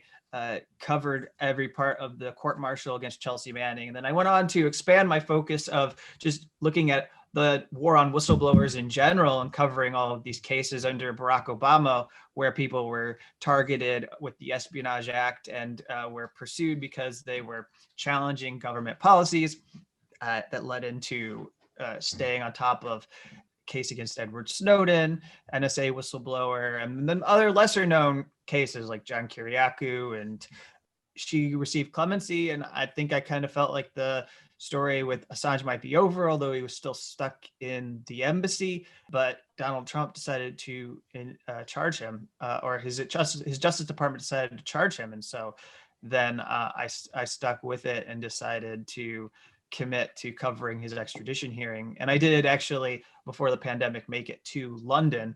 And I would have gone in September during the extradition trial if we had had better circumstances. On that note, it seemed to be hard to actually get credentials for the trial. I was trying to follow along as best as I could. And like I said, it was like you, I think there was one guy from The Spectator, and then a few other people from activist organizations. It seemed like barely any news were actually covering the trial. Can you tell me if it was just because it's difficult to cover the trial or disinterest? What do you think? Well, I think that one of the problems is it wasn't made very clear by the court as to what you had to do to apply, and you had to know who to contact. And I knew what I needed to do because I had I had covered a prior hearing. So they had all my information on file. But if, for the first time you wanted to cover this case and follow the entire trial, because this is more than, just a kind of case management hearing. This was the big deal. This was the thing where they were going to call witnesses and we were going to hear testimony, and they were going to try to poke holes in the US government's case for extraditing Assange. Well, what do you do? And I think it was hard to figure out. And I noticed that there were dozens of people who were covering it, their press, and that there were people who, wanted to stay there and be in attendance every single day. But in the United States, we were missing people. There just really weren't journalists from the United States that were following this case, which originates in the United States, which is kind of really bizarre to me. I think you could count on your hand the number of, on one hand, the number of people that were credentialed from the United States, who were attending. There were more people who were credentialed, but who were actually going there every day and signing in and paying attention to what was happening in the trial. And it'd be myself. Then there's Nathan Fuller, who's not really even a journalist because he's acting as an advocacy director for Courage Foundation, which is doing all the defense work for Julian Assange. And then there might have been like a Reuters person here and there. I didn't really see a New York Times reporter logged in. I don't know who they had. But by and large, it was mostly people based in the UK who were there. And then if there were Americans, they're not actually based. Like Richard Medhurst is technically an American, but he actually lives in Vienna, Austria. So all of his stuff and he's a popular YouTube commentator, but though he's doing exceptional work, I think, in giving attention to this case, one of the other problems is I'm trying to illustrate the lack of interest in US journalism for doing regular coverage, especially in progressive media, where I feel like we need to be concerned about this. They said this about Julian Assange. They say, well, and I don't know if you wanted to go here, but they say during 2016 that he cozied up to the Trump campaign and he had aligned himself with Donald Trump, and, he wanted to appeal to Republicans, and WikiLeaks mostly became this kind of thing for the right wing. And for what it's worth, I don't feel like that's a fair assessment of WikiLeaks at all when you look over the last 4 years, because nobody in that group, that political faction, really did anything to stop the Trump administration from prosecuting Julian Assange. I mean, it's just not, if they really are truly supporters of WikiLeaks, it's a really bizarre way to show it, because they continued on with allowing him and his life to be crushed and disrupted, and he's still in the Belmarsh prison. And so there's a lot that was just accepted at face value about Julian Assange based on media propaganda and political propaganda that was put out with, we know, the clear intent to undermine any kind of support for this individual. And so that's my view about what happened over the last 4 years. Yeah, that's something I wanted to ask you about, because it does seem that, they try this with all sorts they try this with every whistleblower or publisher that they don't like, but it's worked exceptionally well over the years in different ways with Julian Assange, is they've really found a way to focus on his personality. And a lot of it is, oh, he's an asshole. It was the big one for a long time. And then the most effective, it seems, for progressive outlets just losing interest is they really couple him with Donald Trump winning the election. And it seems to be that's where I really saw the biggest drop off, was people really equate him with the Trump presidency now.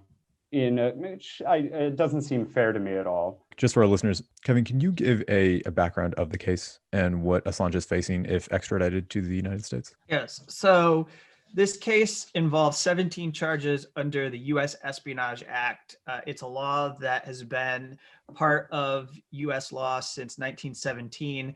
It's a law that truly is designed and was passed with the intention to clamp down on dissent. It was used to target at least tens of thousands of people who were dissenting against the World War I, U.S. involvement in World War I back in the early 1900s.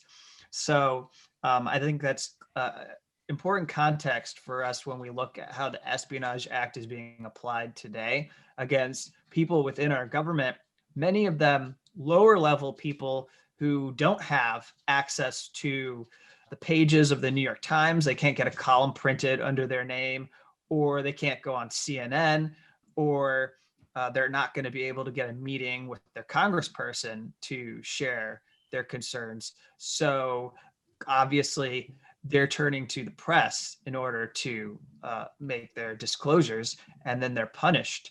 And so Julian Assange is essentially accused of aiding, abetting, and conspiring with Chelsea Manning to commit this leak.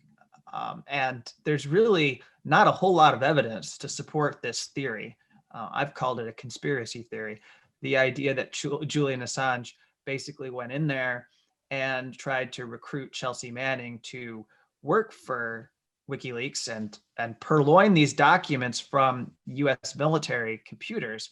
Having covered the entire court-martial against Chelsea Manning, it's important to note that the US military didn't even accuse Chelsea Manning of being part of a conspiracy.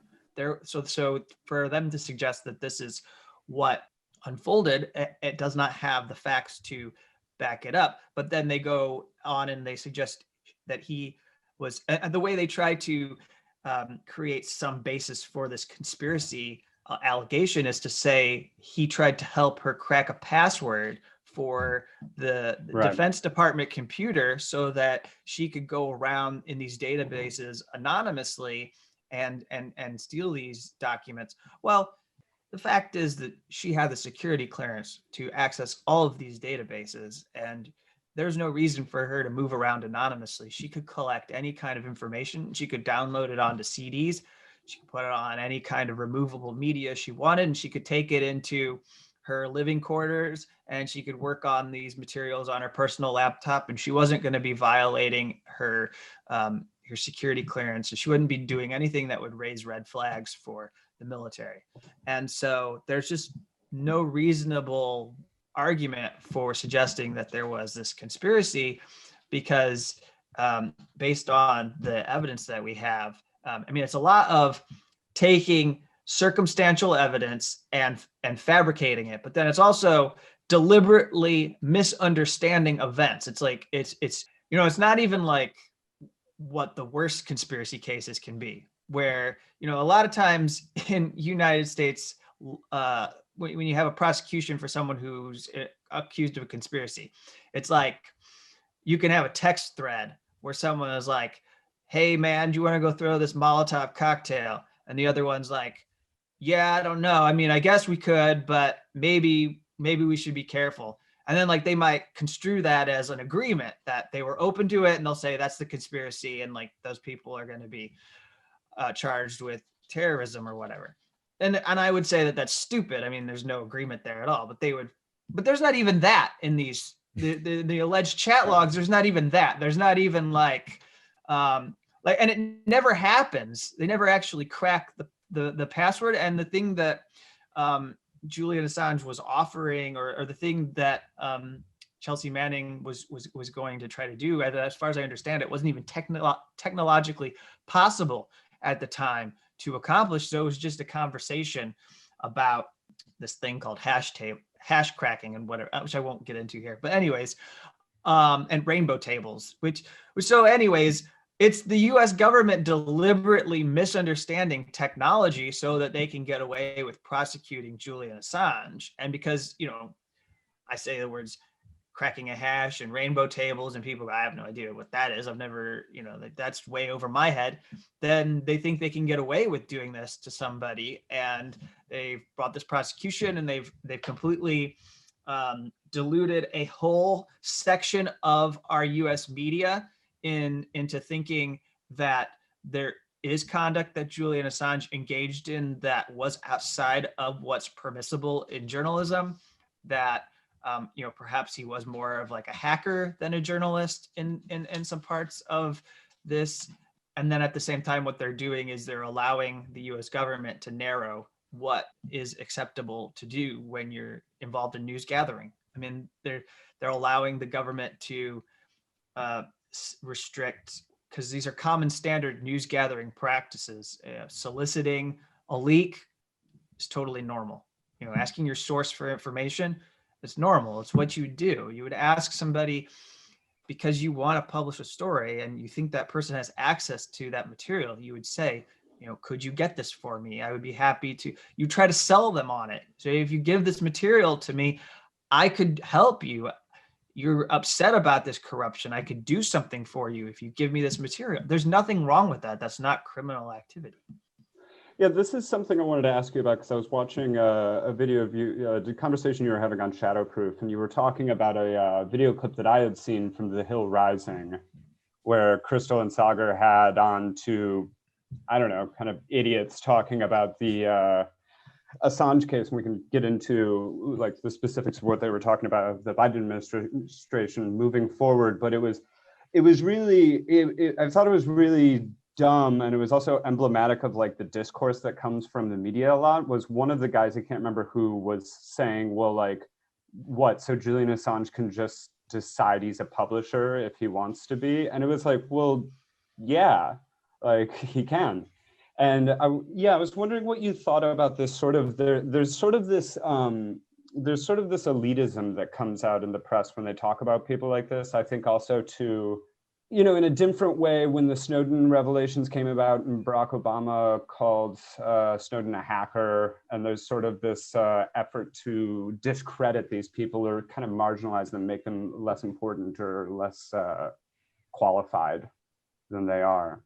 Yeah, so what I'll say to that is I was frustrated by that Hill segment as much as I have respect for what Crystal Ball and Sagar seem to be building with the show, in the space they open for some important conversations about our politics.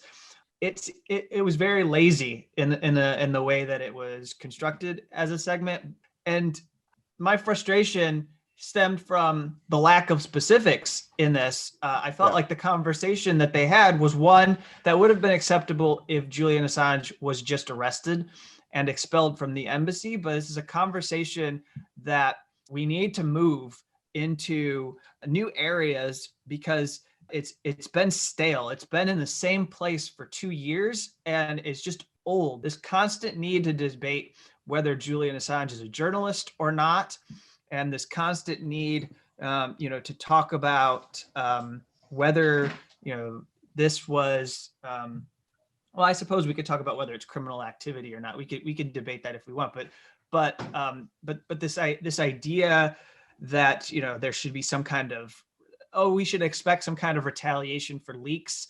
Yeah. I think we need to move the conversation, and we need, if we're going to cover the Assange case, it should be about where things are at right now. I mean, he's on appeal. The U.S. government or the Biden Justice Department is apparently intent to appeal this case.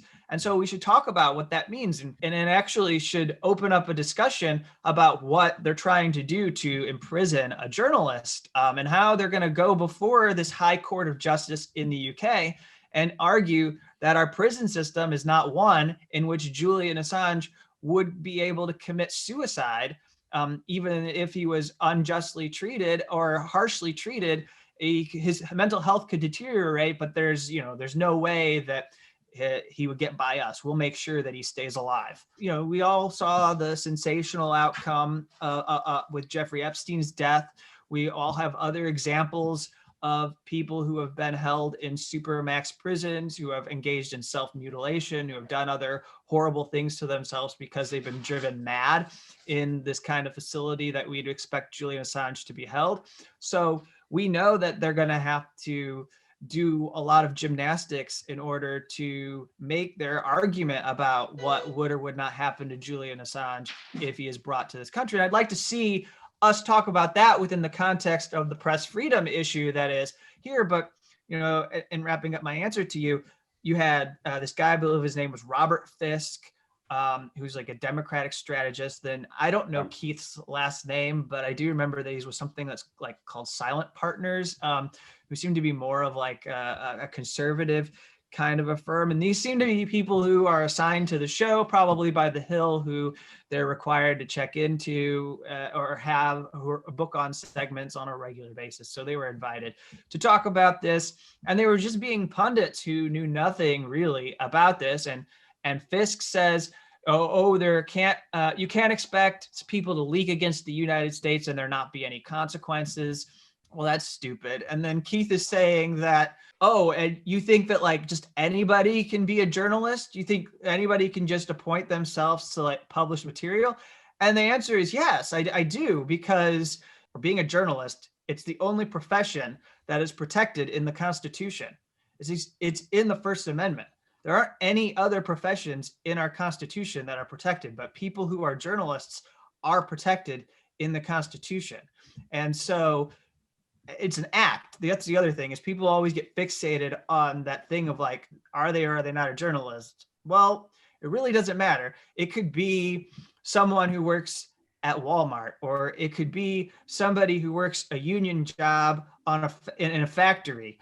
But if they are engaged in journalism, that's protected activity, and they could do what I do, or what we're doing here in the production of this show is in some way or form, I think, journalism. Before we leave that Hill segment, one of them was named Robert Fisk, almost like the journalist, and then another one of them belonged to Silent Partners. No, sorry. His name was Roger Fisk, I think. Oh, okay. I don't know if I misstated his name, but it's Roger Fisk. No, I was just thinking the irony would just be so terrible. And well, he made me think of like the really good, dedicated Robert Fisk, who was a good reporter who he did incredible war reporting. Yeah. Rest in peace. Yes. This brings up a big question, kind of like how the media has focused on Assange as, whether he's a journalist or not, for, like you said, almost 2 years. And I want to just talk about how the media has changed under Trump and how you see this morphing into the Biden years. So the media staked out this position pretty quickly after Trump's election that they needed to be the arbiters of decorum in this country and politeness.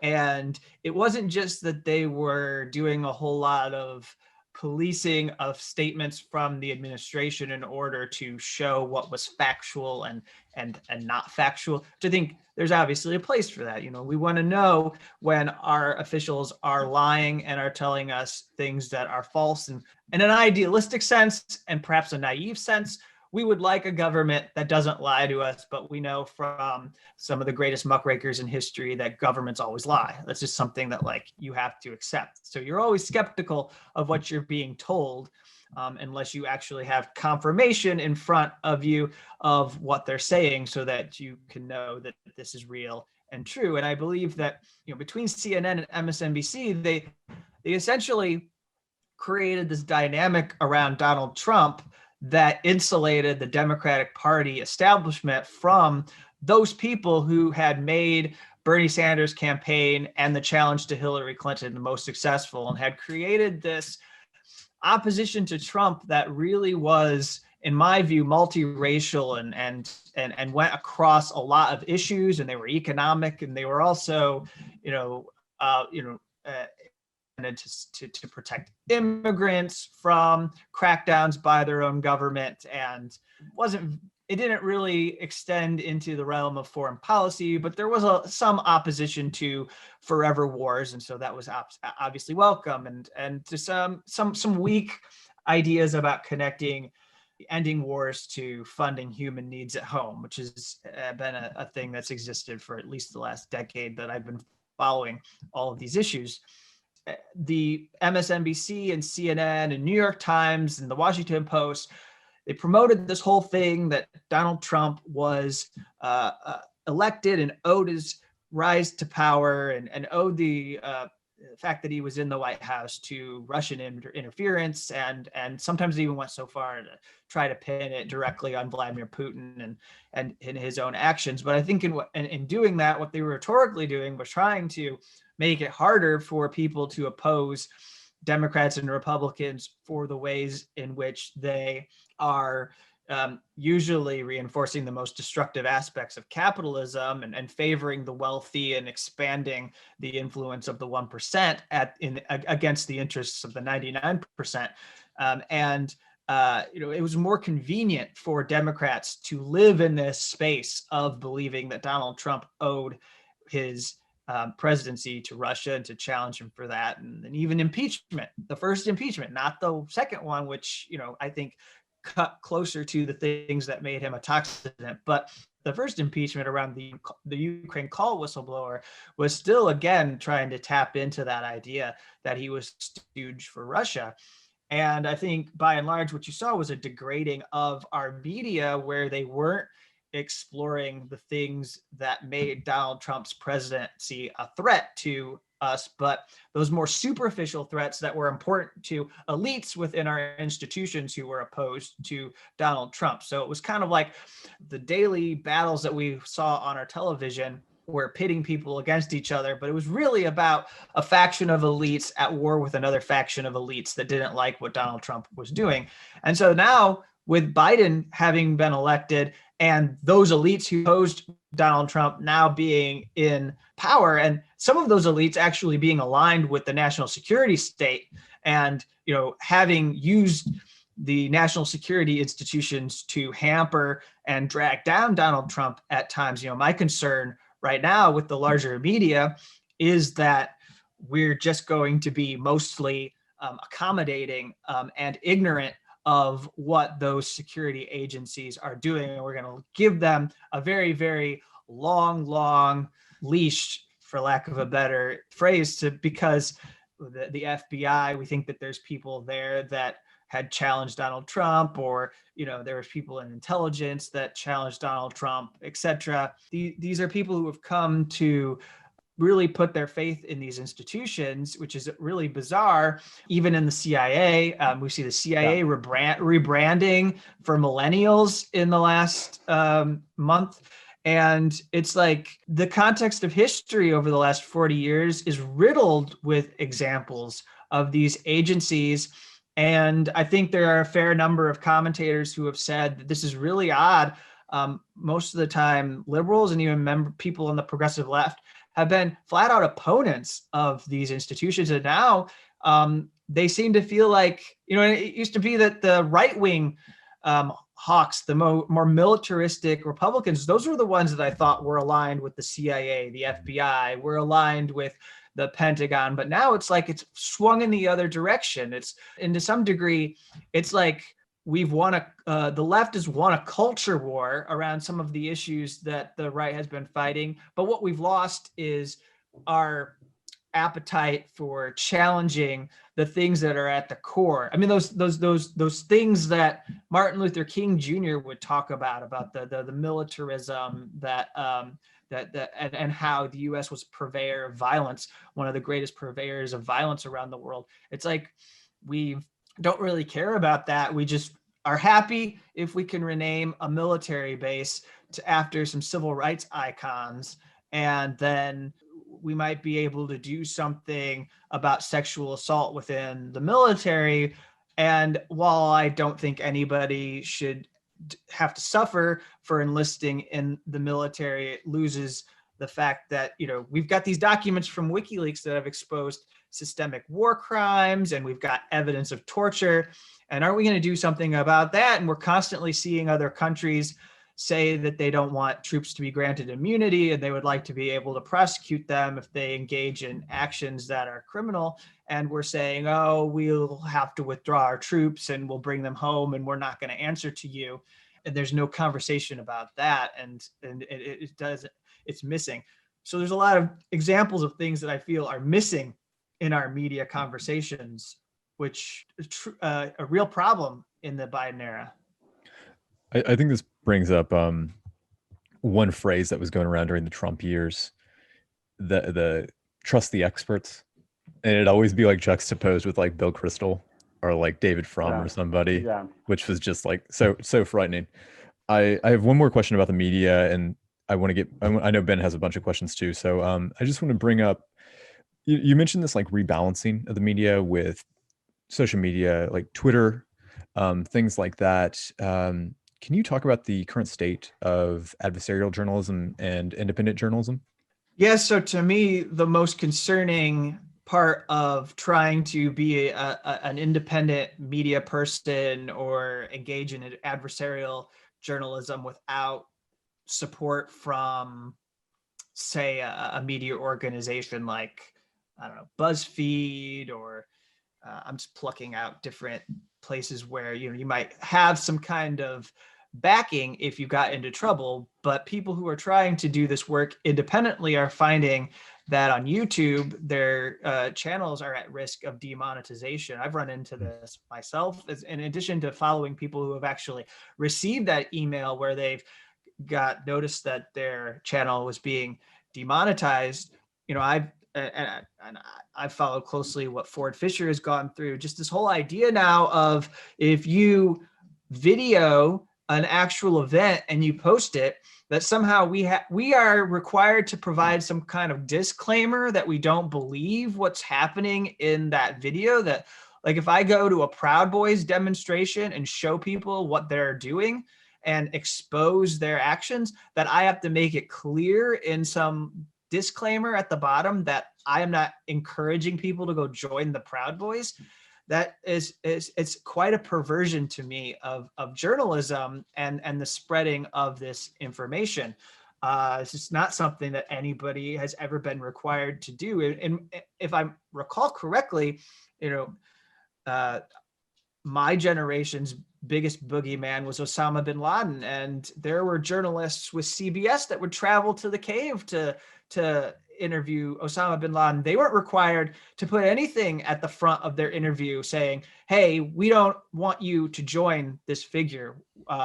We are not broadcasting this in order to encourage people." That would have been insane. I mean, we knew they were just trying to shed some light on what this, figure that our entire war machine was dedicated to killing was up to. And that's why they, were talking to him. And I, it's just crazy that, like, we have to put some kind of disclaimer on our work, but YouTube says these are controversial views.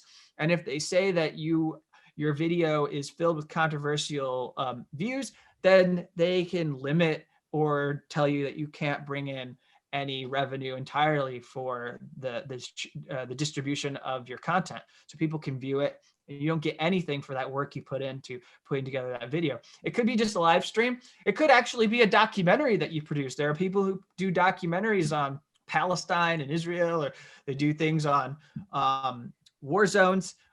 They do things on protests or riots, uprisings. And if there are kind of like violence in it, they're saying, "Oh, well, you can't bring in anything for that work.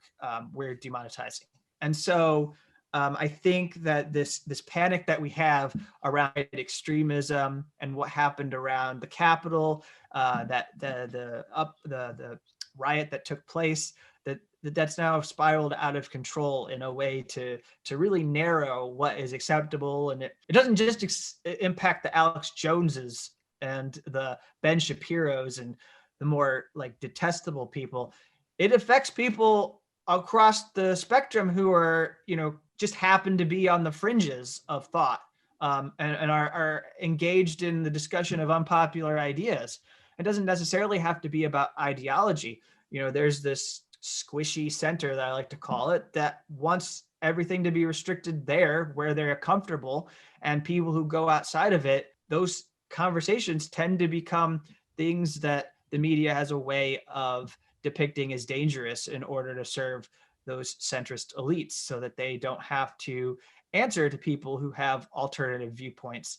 And that's the most concerning part to me right now about this Biden era, as well as the fact that the Biden administration is going to be and they've already been able to pivot to some degree, but they're going to have such an easy time of showing that they are a stable and better administration than Donald Trump. The bar is just so low. And for us to question or demand more of them, which I think we should every single day, we're going to be treated like the antagonists and the people who are trying to divide America. And I feel like, if it's not suggesting that we must be trying to fuel Kremlin or Chinese interests, the way that they like to talk about people who are engaged in adversarial journalism, then they might just outright be reporting us to these platforms in order to get us censored or removed,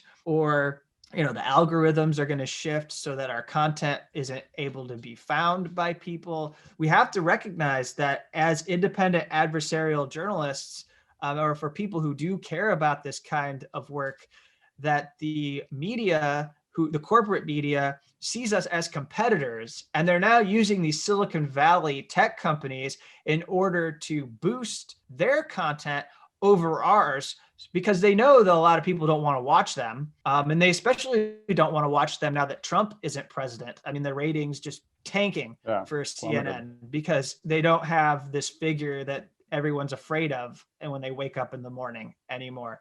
And so what are they going to do? They have to find some way to suppress us, and they have to find some way to artificially boost their content so they can get eyeballs to what they're doing. What do you think is the long term of that, though? Because I absolutely agree with you, and especially with I've been really frustrated with the softball questions that the Biden administration is getting at press briefings, and really people acting like Jen Psaki is this sort of amazing boss because she's, I don't know, just not part of the Trump administration. I could deal with it for a little bit in that I get that there's going to be a honeymoon phase of everybody. There's just this kind of universal relief that we're all feeling, but that honeymoon phase is going to have to end at some point. Do you how long is something like this sustainable?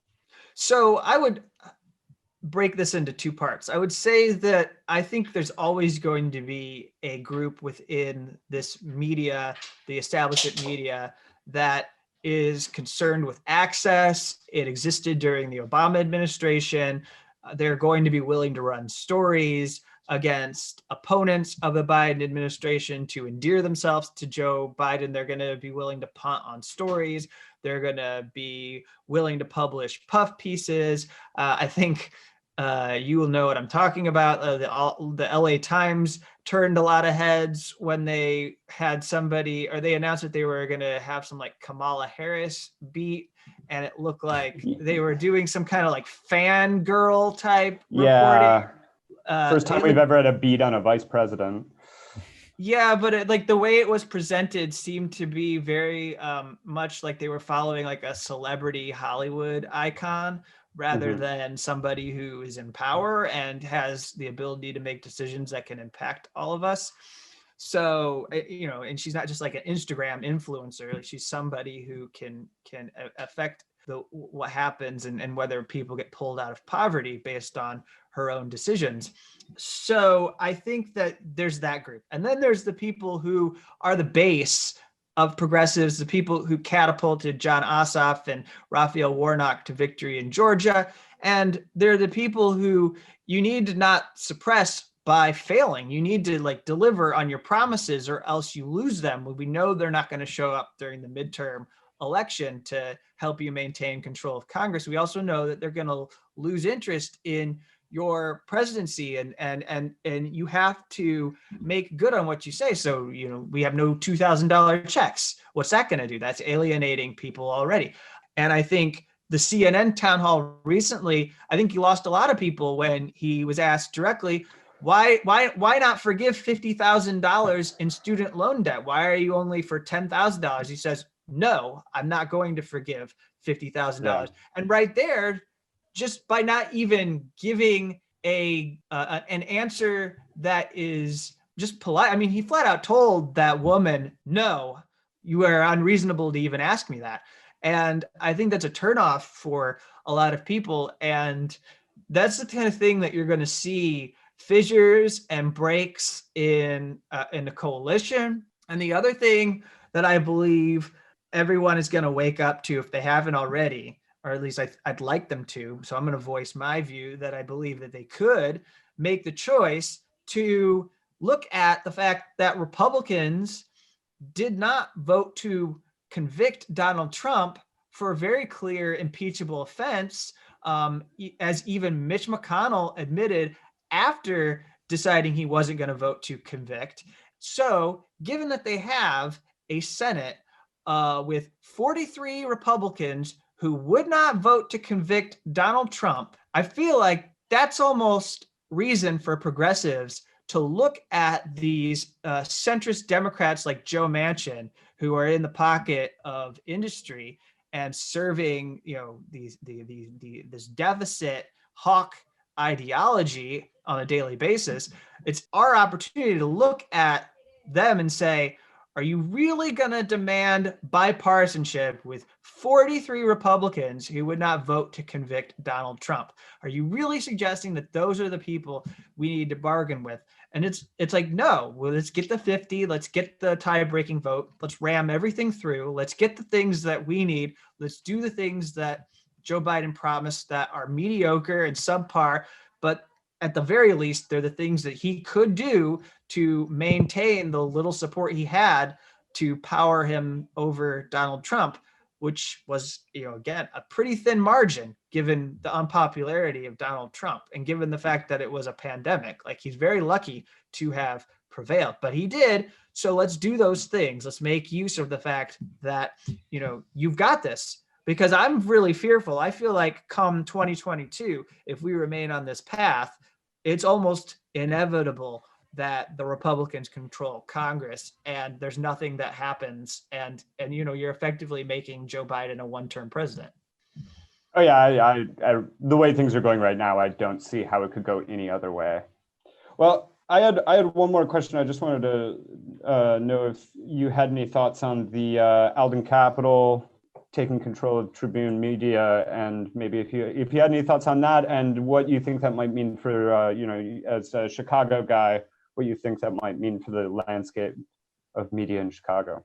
Yeah, I don't know a whole lot about Alden Capital, but what I am aware of is that they have a reputation for purchasing these companies and then you just put them into, I think they call it turnaround, or they impose these restrictions on these companies, and then they limit the amount of spending, and they try to make them more efficient and find some way to derive short-term profit off of them. And they don't really even care if the newspapers fold or if they continue to exist. They just want to get a quick bang for their buck out of these newspapers, and then they're done. They'd be fine with laying off all of these journalists en masse. So I am very concerned for everyone at these local newspapers. And I want to use your show to push back on a reaction that I got when I expressed my discomfort that this was happening. A lot of people were saying, well, do you really think these people are journalists? Like, they kind of like had been failing us. They don't really do the kinds of journalism. And like, do you think these people are actually real journalists? I had somebody say the only real journalist is imprisoned in Belmarsh, and that's Julian Assange. And then I had, others be like, well, I had others like, well, don't you remember during the Iraq War, these are the newspapers who publish these headlines. So, I was getting a lot of disdain of like, why should we save these jobs? Why should we save these local newspapers? And I'd say that like maybe the Chicago Tribune is a lot like the New York Times, but these other smaller newspapers that this capital firm is going to have control over, if they go away, then that means that city doesn't have any means of truly informing their population about what their city government is doing and what is happening in their community. And so it can be a loss of not just the print presence, but also the online presence. So where do they get it? You're counting on national media to cover local news, which there just simply isn't an appetite for. I mean, what do we talk about on our shows? Our shows are all about national politics. I barely spend time on local stories. Sometimes I spend time on local stories if there's like a whistleblower angle, but I barely know what any of the more major city local government battles are about. And you need these newspapers in order to stay informed about those matters. And I think it's a very a crude reaction to say that you'd be okay if all of these journalists were laid off and those newspapers no longer existed. Because I happen to separate in my complete disgust for our corporate media industrial complex. I look at the local newspapers and I say, those are what we need to save. That is why we need to push for something where you could have a means of publicly investing in journalism. There are ideas for how to save journalists, jobs, and newspapers. You know, in this idea that like you should be able to maybe get one idea that's kind of fun is that you could get a voucher from the government and you would have the ability to decide what media to direct that voucher to as a donation. Or maybe we could have more tax credits for like ways you could donate to these media organizations so that you could have like a write-off or whatever. But we need to do something to save this because journalism has absolutely collapsed. There were like 30 to 40,000 jobs in media that were lost during the pandemic last year, if not more, simply because of what happened. And I promise you, all of those people who were fired weren't all like the worst people in media who you hate. Some of them actually do go out and do the grunt work that needs to be done and are trying to do decent jobs covering stories. We just don't see their reporting because it doesn't usually make it past their local community.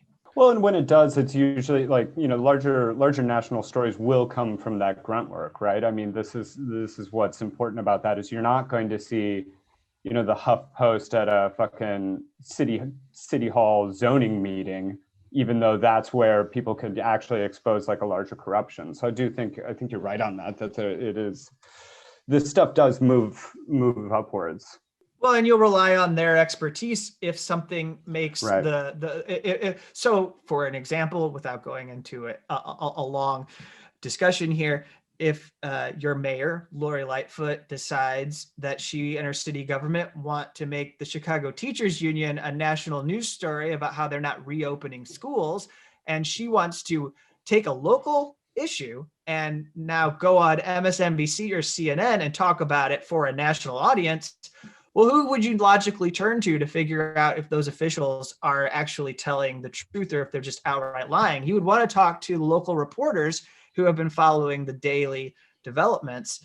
And so if those people aren't there because their jobs have been just run into the ground by a venture, like a bunch of vulture capitalists, then I think, you know, we're basically, it's definitely a win for politicians, you know, what this firm is doing. And the other thing is that this is the firm that will take over newspapers. And I know for a fact that like they look at Sinclair Media and they say, well, okay, well, can we take Chicago Tribune? Can we turn it into a more like right-wing newspaper than it already is? It's actually kind of a conservative media newspaper anyway right now, but let's make it even worse. And then it can more relentlessly attack the Democratic city government in Chicago, and that's what it'll try to do. I mean, in some of the places where you've seen the worst erosions of democracy, a hallmark of the decline is that the oligarchs own the media, and they're constantly using it in order to. So this is like in Ecuador. They are constantly using those, and to some degree in like Venezuela and places like that, they're constantly using those media outlets just to promote their own smears and vile ideas about that government in order to drag it down. And I think that's logically what these venture capitalists want, is to make these local newspapers less about news reporting and more about, you know, how can they be tabloids that could be used to attack these governments and maybe turn me some profit. Right. On that comparison, that might be a good time to conclude, unless Ben, you have anything else? No, that's great for me. Kevin, thank you so much. This was a great conversation. We appreciate your time. Yep, thank you. I'd be happy to share. So Thanks, you man. both have a good evening. I'll talk to you later. See you, Kevin. Thanks so much, Kevin. Bye-bye. Awesome.